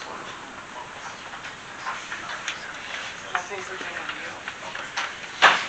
Or I'll let. Just to make sure, like, Do you want me to call him? I got it. If it's not a due, it's I was a hoping maybe, yeah, just a donation amount, yeah, yep, yep. What is he not answering or what? I think it's We're still on recess, right? thanks for the warning. Okay, we're gonna get back in the meeting here. I'm gonna put you on speaker. There's a question regarding whether the mayor can break a tie in a stalemate on civic group budgeting. Are we online? Like, our mics aren't on. So there's the council's split on whether 4,000 to civic groups or 7,000, and the mayor wants to know if he can break that. Okay, hang on. I know everyone can hear Schroeder. Schroeder, can you Back please online. tell the room whether the mayor can break the tie or not? Yes. It's a regular vote on a normal item. It's not one of the statutory appointments or something like that, so yes, you can. Hey Jeff, I have a follow-up question for you. Can you hear Harjo? We put on the speaker. No. Can you hear? Hey Jeff, I have a follow-up question for you. This is Scott. Yes. Regarding a council person stepping back from a decision. In the last couple of days, I stepped back from one particular aspect of the admin budget in a civic group regarding the visitor center. Due to my wife being on the board for the Chamber of Commerce as a volunteer, where we receive no financial compensation, either one of us. Yeah. Yeah, you don't have to do that. You're not receiving That's that. a- Understood. Thank you. Is there any further questions? I was going to say that too, Scott. She's not receiving a pecuniary benefit. Are there any other questions for legal? Thank you. Okay, Schroeder, that's all we needed. Thank you for taking our call. You bet. Have a good night. Bye-bye. So that being said, I'm gonna enter back into that discussion and be in favor of staying at 7,000 for the visitor center. Sure. Okay, cool. So 7? So museum support is now 7. Huh? Oh, that's what I'm asking. 4, 7. 7. For the museum? Museum support. I'm just getting the number right now. Man, broke the tie already. So museum support 7. You haven't said anything. What are you talking Nope, about? that's what I'm asking. What did you say, Brandon? Council? We were on recess Yeah. when he said that. Oh, okay, yeah, 4. Now I get to look like a materialistic either weasel or I don't care about tax dollars. What did you say to us when we were on recess, Mayor? Secret whispers. In Back in the day. I would have, if I had my druthers, and if money wasn't a factor, like, or if money is a factor, and if I've always been fiscally conservative. That Chris will tell you I'm tight. So if it was me and we were just leaving everything the same, it would all been what we had prior. That was what I think. That's what I said. I said I would have kept them all at, I think it was 5. 5,000 from the year of 22, 23. Yeah, I know they all do phenomenal work, so yeah. But I also look at the economic development. So I see everyone's side. I see you guys, like, everybody up here is fiscally conservative, so don't get me wrong when I say this. I see your fiscally conservative sides, and I see your economic development sides, and I see what those boards do to just maintain what they're doing. So that's where I'm torn right now. It's like, It's a zero-sum game. I Yes. understand that, but it's also political grandstanding. It's called That's what it is. not grandstand. That's exactly what it is. Oh my gosh. Because there's Do you no think the senior tangible center effect. receiving food is not as important, or the visitor center is just on equal playing ground as senior center receiving food? They're not comparable, Scott. You can raise your voice at me. Oh, I'm or sorry, you I can should have raise a- my voice, you but can have a I am not logical grandstanding. Could you conversation. keep? No, don't say I'm grandstanding. Please don't say that. You know I will shoot back from the every time. You're welcome to. So, But in the council- grand scheme of things, these are picked out of thin air, and it is nonsensical at the value of things that we are dealing with in the rest of our budget. so this is what I'm going to do. This year, I'm going to keep it at the same, and then next year, we will have this discussion and we'll move forward. Of course we're gonna have this discussion next year. 7 for the museum. Now we're back to The visitor center. visitor center. And I will do the same. I'll vote the same. Okay. So they're all on the equal playing field. You all think the visitor center, the senior center, the Meals on Wheels, the Arts Council, museum support are all equal to each other, I think they and the all, services that they provide to the community. I think they all have value in their own ways. I say like, it's starting to get personal, it doesn't even. Well, don't say It- grandstanding. it That's, doesn't. no, Scott, you said yesterday So- elementary, today you said grandstanding. I have Very not much so. attacked you once, and I actually compliment you when we do this. So, Stop. so council, really quick, Matt, let's go to that one. You want to do a I got 5? clarification. Okay. Sorry, not to No, cut you're you good. off. Okay, so Tiff and Scott did read this correctly, and that's all they're asking for. They don't want the $46,000. They just want to have the city become a top-level sponsor at $5,000, and that's what they're asking for. They will hire their own military liaison, and they still strongly want to work with the city and be a part of the city and be a good partner with us. And so, yes, you are correct. They just want $5,000 to be a top sponsor of MAC. And they hire their own liaison. Yes, correct. So then 40, what did I say, 46 something thousand? Yes. So We it's put that 5. back in contingency? 5,000. So would 90, Oh, sorry, yes, you're right, 5,000. would 9001 just be changed to a military Yes. nurse committee? Sponsorship, should be 5,000. Unless you want to do 7. I like So they asked for 5. Yeah, that's fine. Someone just texted me audio's cut, so they couldn't hear anything that we just said, so. Maybe you're happy about that. That's good. Go ahead, Tim. Sorry, I'm gonna check. I would like to ask, since that 40,000 is in the admin budget, and that's a budget that I actually get to use, I would like it to go into that professionals services line if I could, because I'm trying to work to do a facilities plan to find out how outdated our facilities truly are, and I'm gonna have to pay somebody to do that. Okay, I'm okay with that. Favor of that. Yeah. Rather than it go to contingency, is that okay? That study's gonna cost more, and it's gonna take probably 12 months to 18 months to actually do. Clearwater said that they'll research all of our infrastructure and how the dates of it are and what buildings and facilities are prioritized to be replaced. I broke 40,000 professional service line. Well, we still have under 16, Capital, I can go back to contingency. 16. And then without creating a new civic group, can we just increase the meeting schools and dues? At that point, the sponsorship would kind of be considered a due, that's what we do for chamber. Yep. Pretty logical. Yep. Audio is good, they only cut it off during the recess, so audio's back on.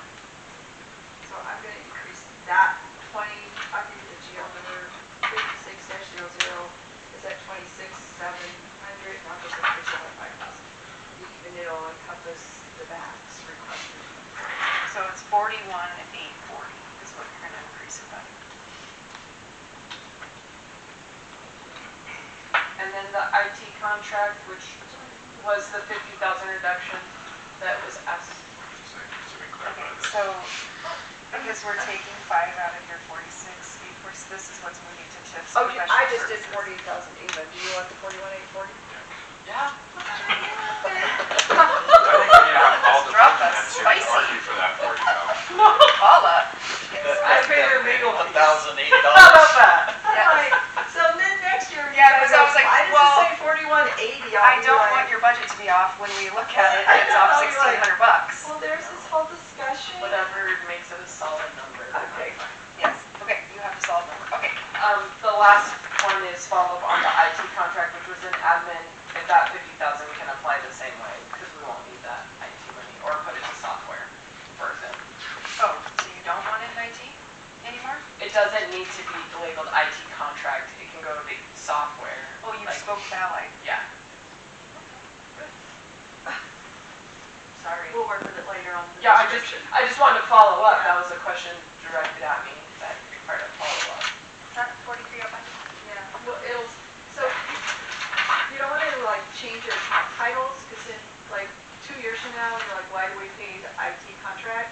And I tried to type that in, we've changed that account title, it's Just create a all the GL. districts changed. Yes. So you just have to do a new GL, so Yes. Tiffany and I'll work on that so you can track it. Yes.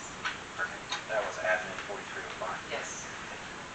Okay, council, I'm just clear, Paula, Tiff, I'm not missing any. We got the fire taken care of, we got the MAC taken care of, we got the civics done. Is there anything else? If not, we're gonna go to our favorite. Let's knock it out. There's that, golf course, and we had, you want to go back to streets, right? Oh, crap, streets. You wanna do streets? Streets really quick. What do you guys wanna do with streets? You can still sit up here there. Nah, I'm good. I don't know how much we have. No, we're gonna knock this out. We're not going nowhere. Yeah, Is that I'm cool? not, I'm not ready to make my decision. We've gone from one thing to another. I want to think about it. Okay. So, So you have to Let's do meet golf. tomorrow. Then. If you can't decide today, we have to. I didn't say I can't decide today, just Oh. me. Oh, you want to do that? So you wanna go to golf So first? let's do golf, yeah. Okay, Jake, come on down, buddy. I want to start on golf real quick. Now that I am much more clever-minded and my emotional side has dissipated, my mad is not dissipated. But I want to say first and foremost, Jake, the only reason I stared directly at you, you and I had a good conversation about this, it was not towards you. Yep, So. I get it. And the other, just one, the other one thing that I just wanted to just send out a plug, kind of just let everybody kind of know what happened, is our golf course transfer wasn't easily noticeable, and so I ended up discovering it because the the budget just didn't look right to me. And so that was kind of the mad part about it. I felt that amount of money should have been told to us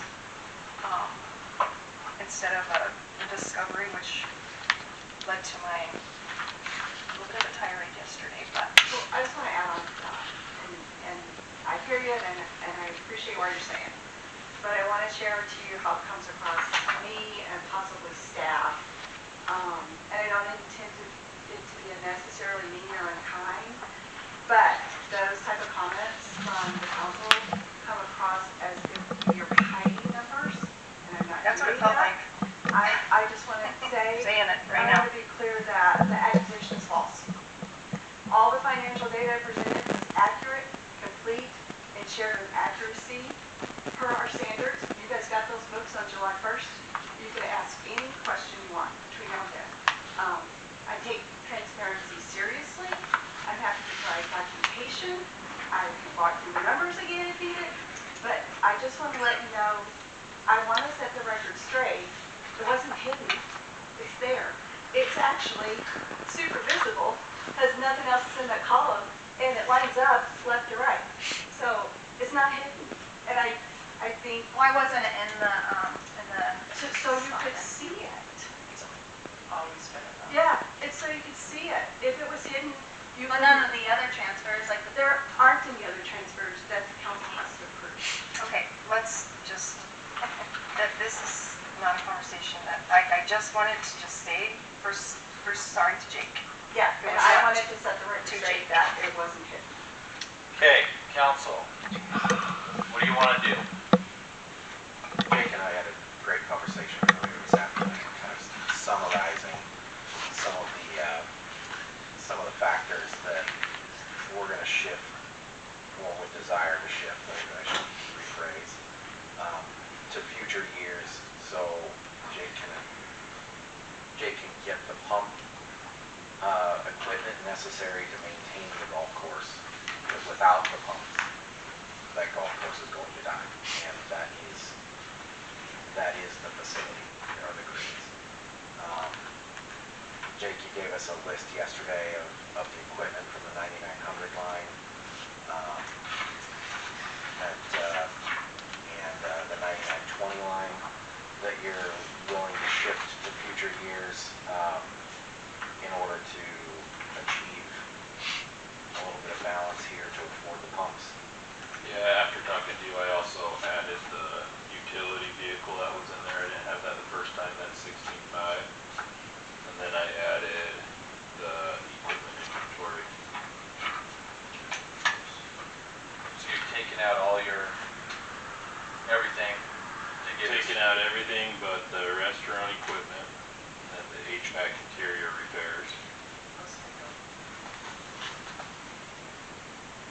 I mean, Well, it's their yeah. discretion, but those are like, We had that discussion earlier today because there are attributed GLs for clubhouse maintenance and repair, restaurant maintenance and repair.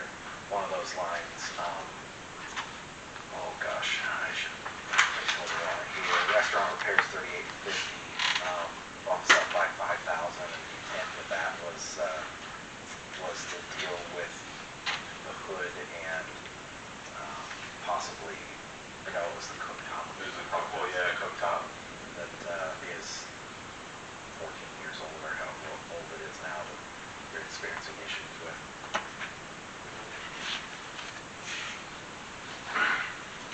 so, and then just to elaborate a little bit on that, the only thing on page 33 are the mowers and all that.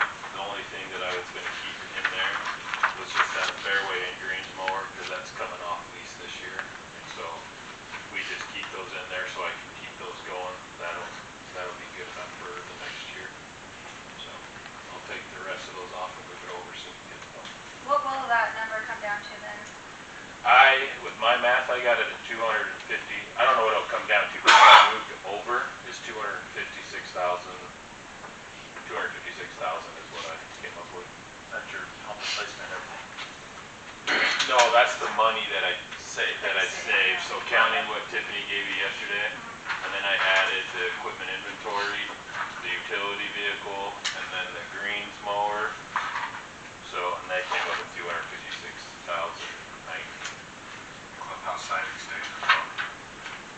You took a clubhouse, Took it all sign out. names. So, Yeah, have that equipment inventory, what, Jake? equipment inventory, utility vehicle, so utility vehicle That 16,500. was already in it yesterday. It's at the top of your view. Oh, okay, sorry, so yeah. That's okay. What was that? The greens mower at 18,139. So I want to know the bottom line transfer number then, that will be transferred from admin budget. Can we hold on that for just a second? Oh, sure. Just to get to the Oh, bottom I, of that.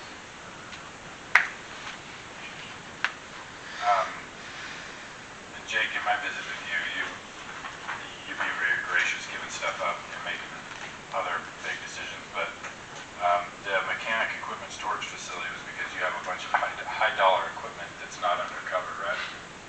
Yeah, I have a Kubota tractor which has been undercover, hasn't been on, been outside for, I don't know, I think I got that maybe, I don't know, let's say 7 years ago, maybe. So as the department head, you're making that decision that the grass, keeping it green is more important than It's not keeping it green, it's keeping it alive. keeping it alive. You gotta have grass or those machines don't work anyway. And so that's more important than keeping your stuff out of the sun. Yeah, Okay, it's more important because if I don't have the grass, I don't need those pieces of equipment anyway. that's my thoughts. I appreciate that. I mean, I would, in a perfect world, I'd like to have all that done, right? So it's nice, I'd like to have a whole new maintenance facility, but, Yeah. you know, perfect world, but. I'm gonna go with all of your requests except one. I'd like to fight to keep the clubhouse siding in there. I think the clubhouse is the first view of the golf course that somebody has, aside from driving down the road and just looking at the golf course. But walking in, that's their first view. We spent a lot of money on it, and I'm okay spending just a little bit more to kind of finalize that project. So I'd like to keep that line in there. Yeah, I can go both ways with that, so I mean, Who needs it? I mean, it does, you don't let a house go without good siding because the siding protects the structure. It's a, maintenance issue. Does that figure include paint or everything? yeah, paint, and then it also includes that little TJ's little office out there, stripping the paint and everything on, not putting new siding on it, but stripping the paint off and repainting it. I don't know if it was gonna give it new trimmer off, but it was at least stripping that and matching it to the building and stuff that we painted. It's new siding on. New siding over the old siding. They're not taking the old siding off. They're just slapping new siding on, new trim, new soffit, Okay. and then new paint. I've heard of that before, but is that the best response? $35,000, a little like a quote yesterday, but I didn't bring it in today. It's $35,000. I would say $400 or something like that. Okay. And is our maintenance guy able to pull the siding and put, so that the new company can come and just put fresh stuff That's not a question for me. I don't know. without stacking? I don't know. I think that's a lot. I think that's probably a pretty big job, a bigger job than he's probably going to be able to do by himself. But I don't know. You'd have to. I mean, I don't think that's in his scope. yeah. One guy. And that I asked him about doing that. He didn't give me a quote for it, but the guy that gave me the quote, it takes the price up quite a bit to do all that. Turn of it. That's the best solution. Stacking it.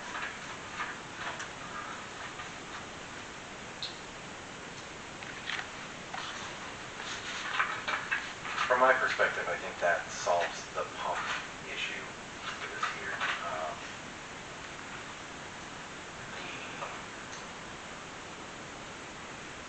The other discussion item I think that we could have about that is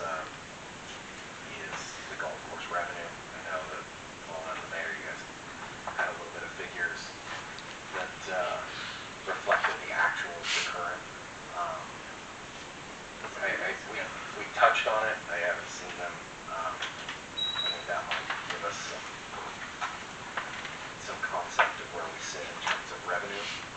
workforce for 25, 26 as well.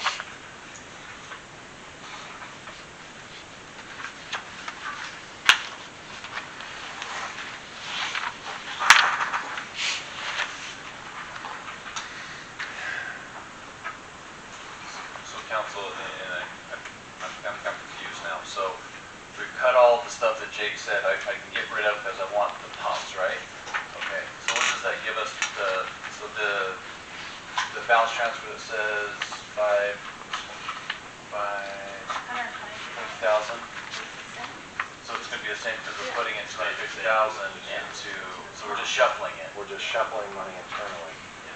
The question that I have in regard to the addition to the pump is that the dollar figure that was presented to us for the pump is one thing, but the structure to house it is an additional cost beyond those.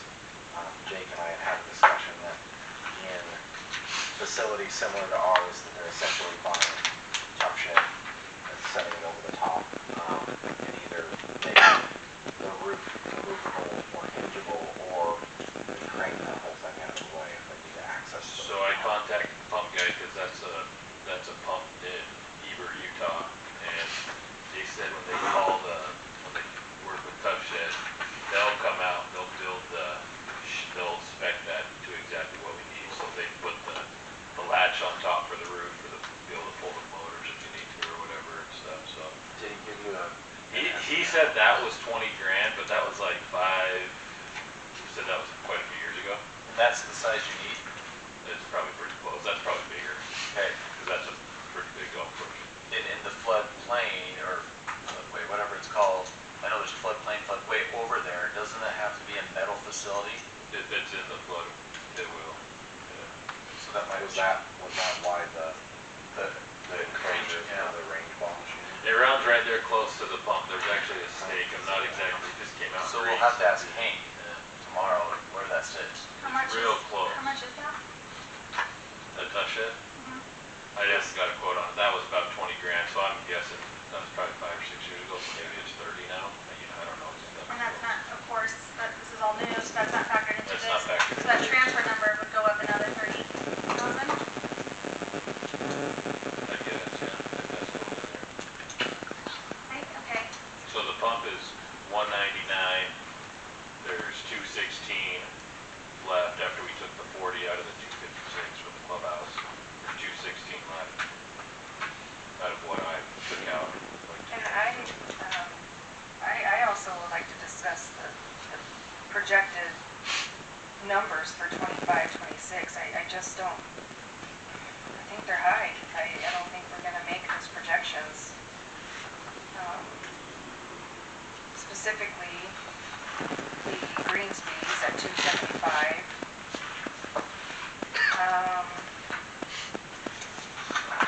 The season passes, I think that number needs to come down, so that's gonna change our transfer number as well. I think they're up, I think they're a little bit, high. These are all projections, so it's hard to say, right? So if you look at the actuals in 23, 24, it was $255,000. We budgeted $219 this year based on an increase that the council did. If you guys want to lower the 275, you can. However, look at your history in 23, 24.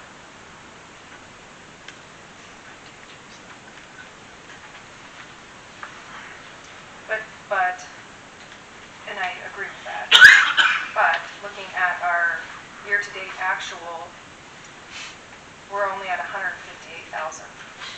Which, did you share the scale with the mayor? I got, No, no. So we're actually currently above where we were last year at this time in June comparable. So in June of last year, you were at $137,000. In a June comparable to 25, you're at $141,000. So you're trending up in all these categories. However, I would not really include the driving range because there wasn't no real comparable we were really doing at this year. And I that I probably missed the mark on the driving range only because I didn't have anything to go with, and you're not holding as many tournaments. Last year you held a lot of tournaments and you did a lot of range balls prior to people going out, and you're not doing as many, which is better for the course. However, your range ball revenue is going to show that it's on roll. And so is your green fees, if we don't do as many. But you're tournaments. trending up for your green fees right now. And have July, August, September to continue with that comparable. I definitely think season passes needs to come down from 140. At this point, people are not probably going to buy much more season passes, and we are at, sorry, let me find the number here.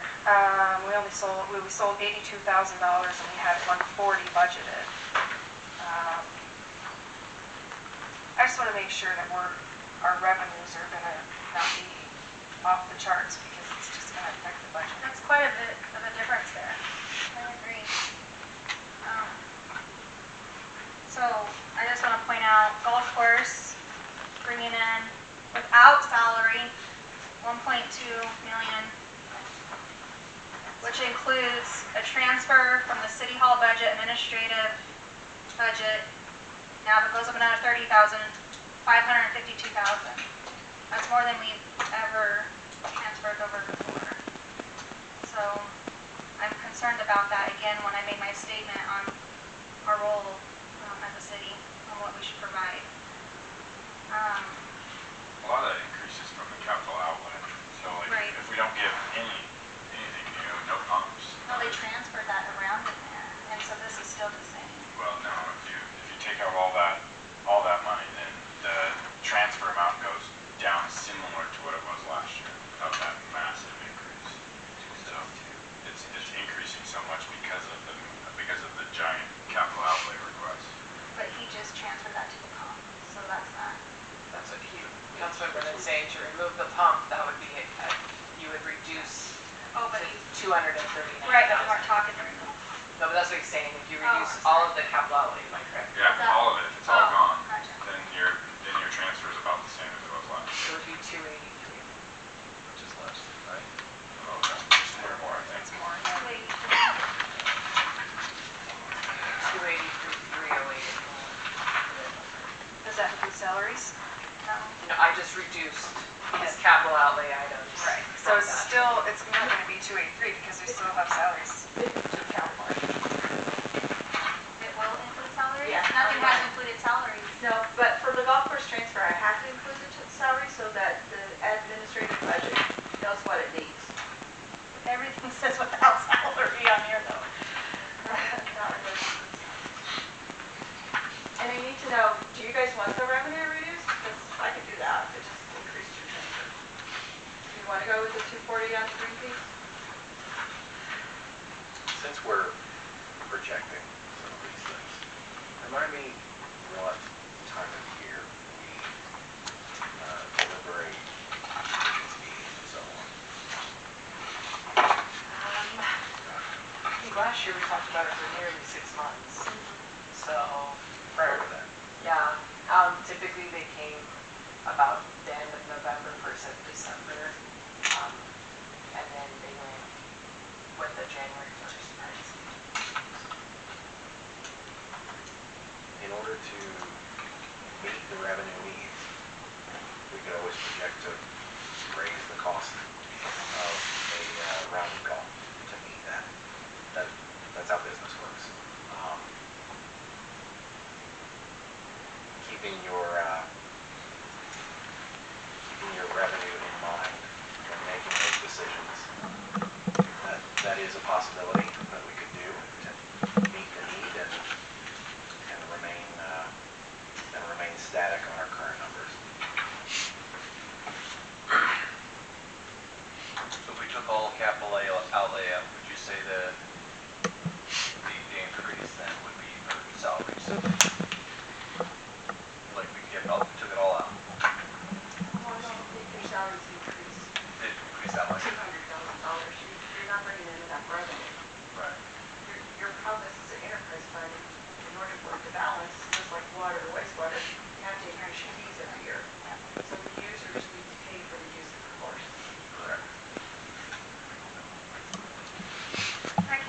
support transferring from the admin budget 552,000. I just can't. At the big stink I made about the concessionaire thing, and what I made about the visitor center as well, this go hand in hand, right? Like, I don't want the taxpayer funding to supplement someone's project gain.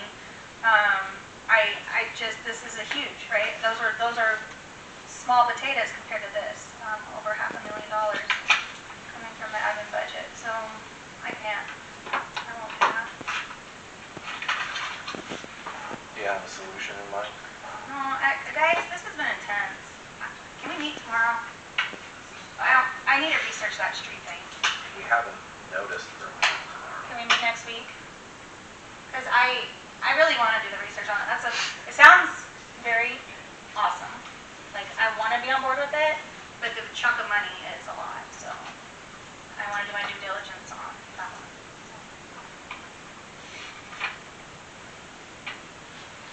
I mean, if we have to meet next week, we have to meet. I mean, this is not something we can put off. I'm not saying that. No, I know. Yeah. I'm just saying, we have to meet next week. Yeah, I'm just telling you That's where all I I'm stand saying. right now. I cannot approve $152,000.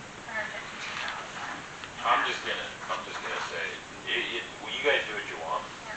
but if you do it, whatever you take out, if you take the pump out, put the equipment back, take it all out, it's just gonna come back next year and the year after, and you're just gonna, and it's just gonna get worse. But with her projections, And then though, eventually, it's gonna be taken out of contingency, because it's gonna break down in the middle of the year, there's gonna be no golf course, so I mean, it's just gonna happen. I understand that, Jake, but with her projections, we're seeing it a little.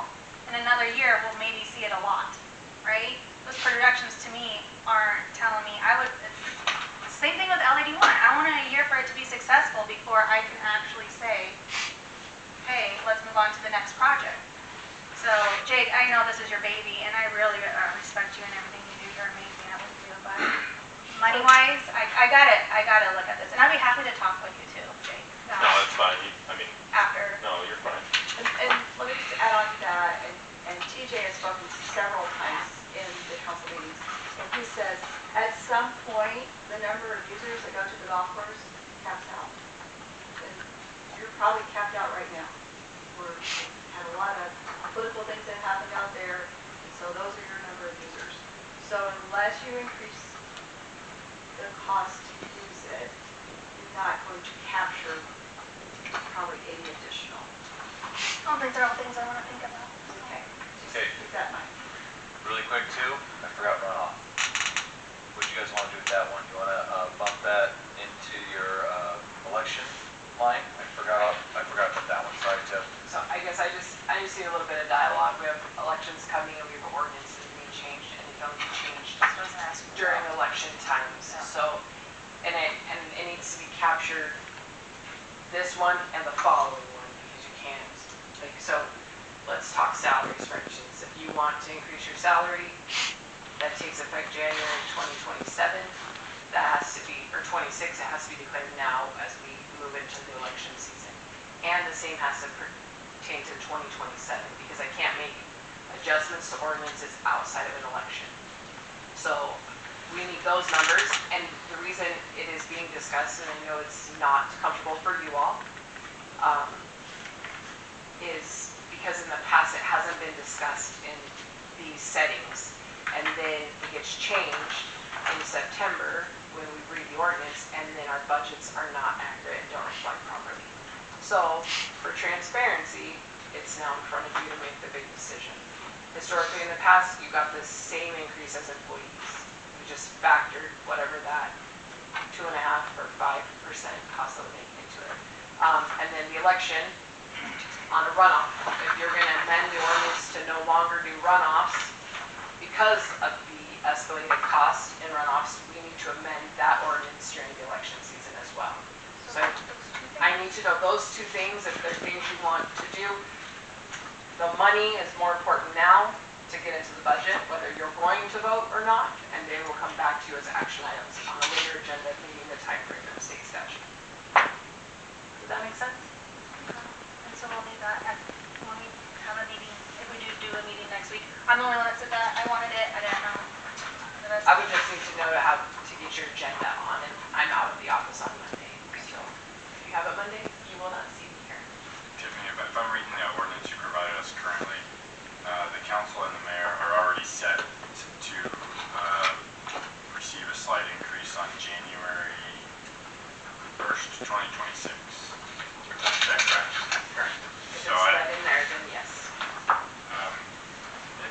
as everyone says, like, it's super uncomfortable doing, I'm not gonna be here for that, and since there's already one in progress, I'm gonna just basically tell you not interested in raising the numbers. I'm not interested in raising council pay numbers. Where, from my perspective, it's not about the money. Runoff? Runoff pushed us, what, 8,000 and change over that budget line previously. It was, the cost was 16 and change, the budget line was 8,000. I'd like to budget for it, but then have a separate discussion about whether we wanna change the ordinance or not. And let me clarify, you're gonna have to budget election anyways. Right. Because you're hosting them. However, what happens is, in the mayoral case, you're gonna pay for 2 in a year. And is that necessarily, I guess, right for your taxpayers? A lot of cities throughout the state, you're one of few who do runoffs, and most of them are trying to get away from them. So. It was expressed to us at the Association of Idaho Cities conferences at multiple points. Yeah. Was A the lot of- Idaho, it's like hundreds of thousands of dollars. Yeah. Okay, and then meeting next week for the streets and what's the other one? Golf. What do we need? And what time do you have that done by fall and start?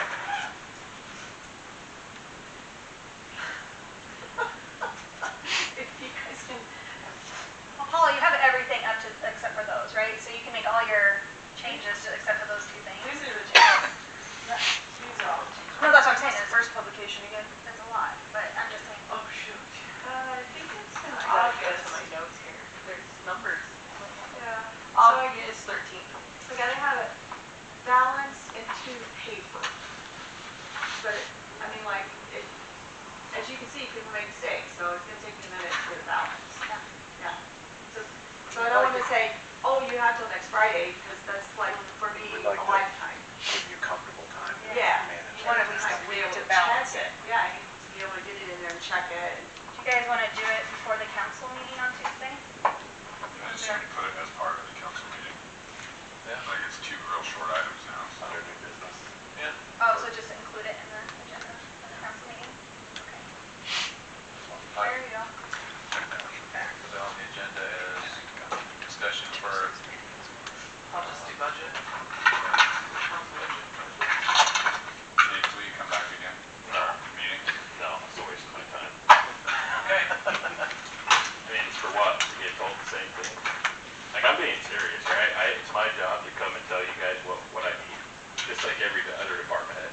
And then for you guys to act like you don't know what you're doing, it's a little frustrating. Just saying. I sat here for 3 days watching it. That's a good way to end it. I know. Meeting adjourned.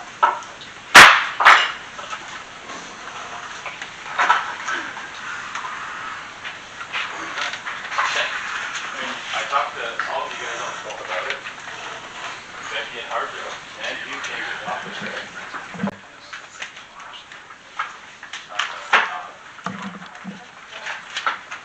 I know what he said to me today, I know what she said to me last night.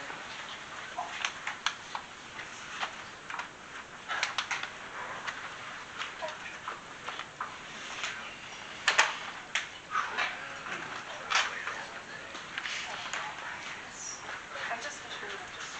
Where we going? In front of us. That's what you guys know. Just not where she was. Yeah, no, that's fine. They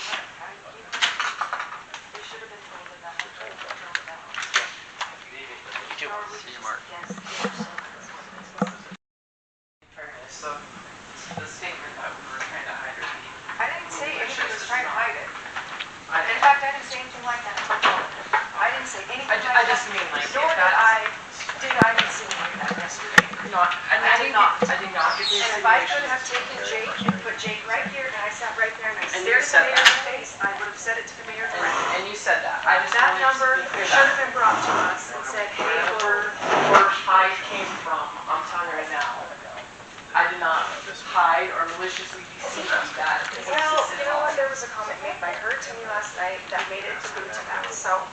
Okay. And I'm not gonna repeat that comment because that's for executive session. Okay, well, I'm just sharing with you that you and I have direct conversation. Yes, you did, Tiffany, and I appreciate you. I really do, but that was really, Don't play too Wowza. frustrated, you guys got a lot of shit before you to decide on.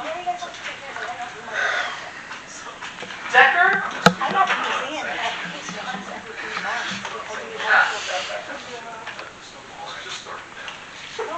Decker, so, you're running city council. I am. How was your first budget hearing? I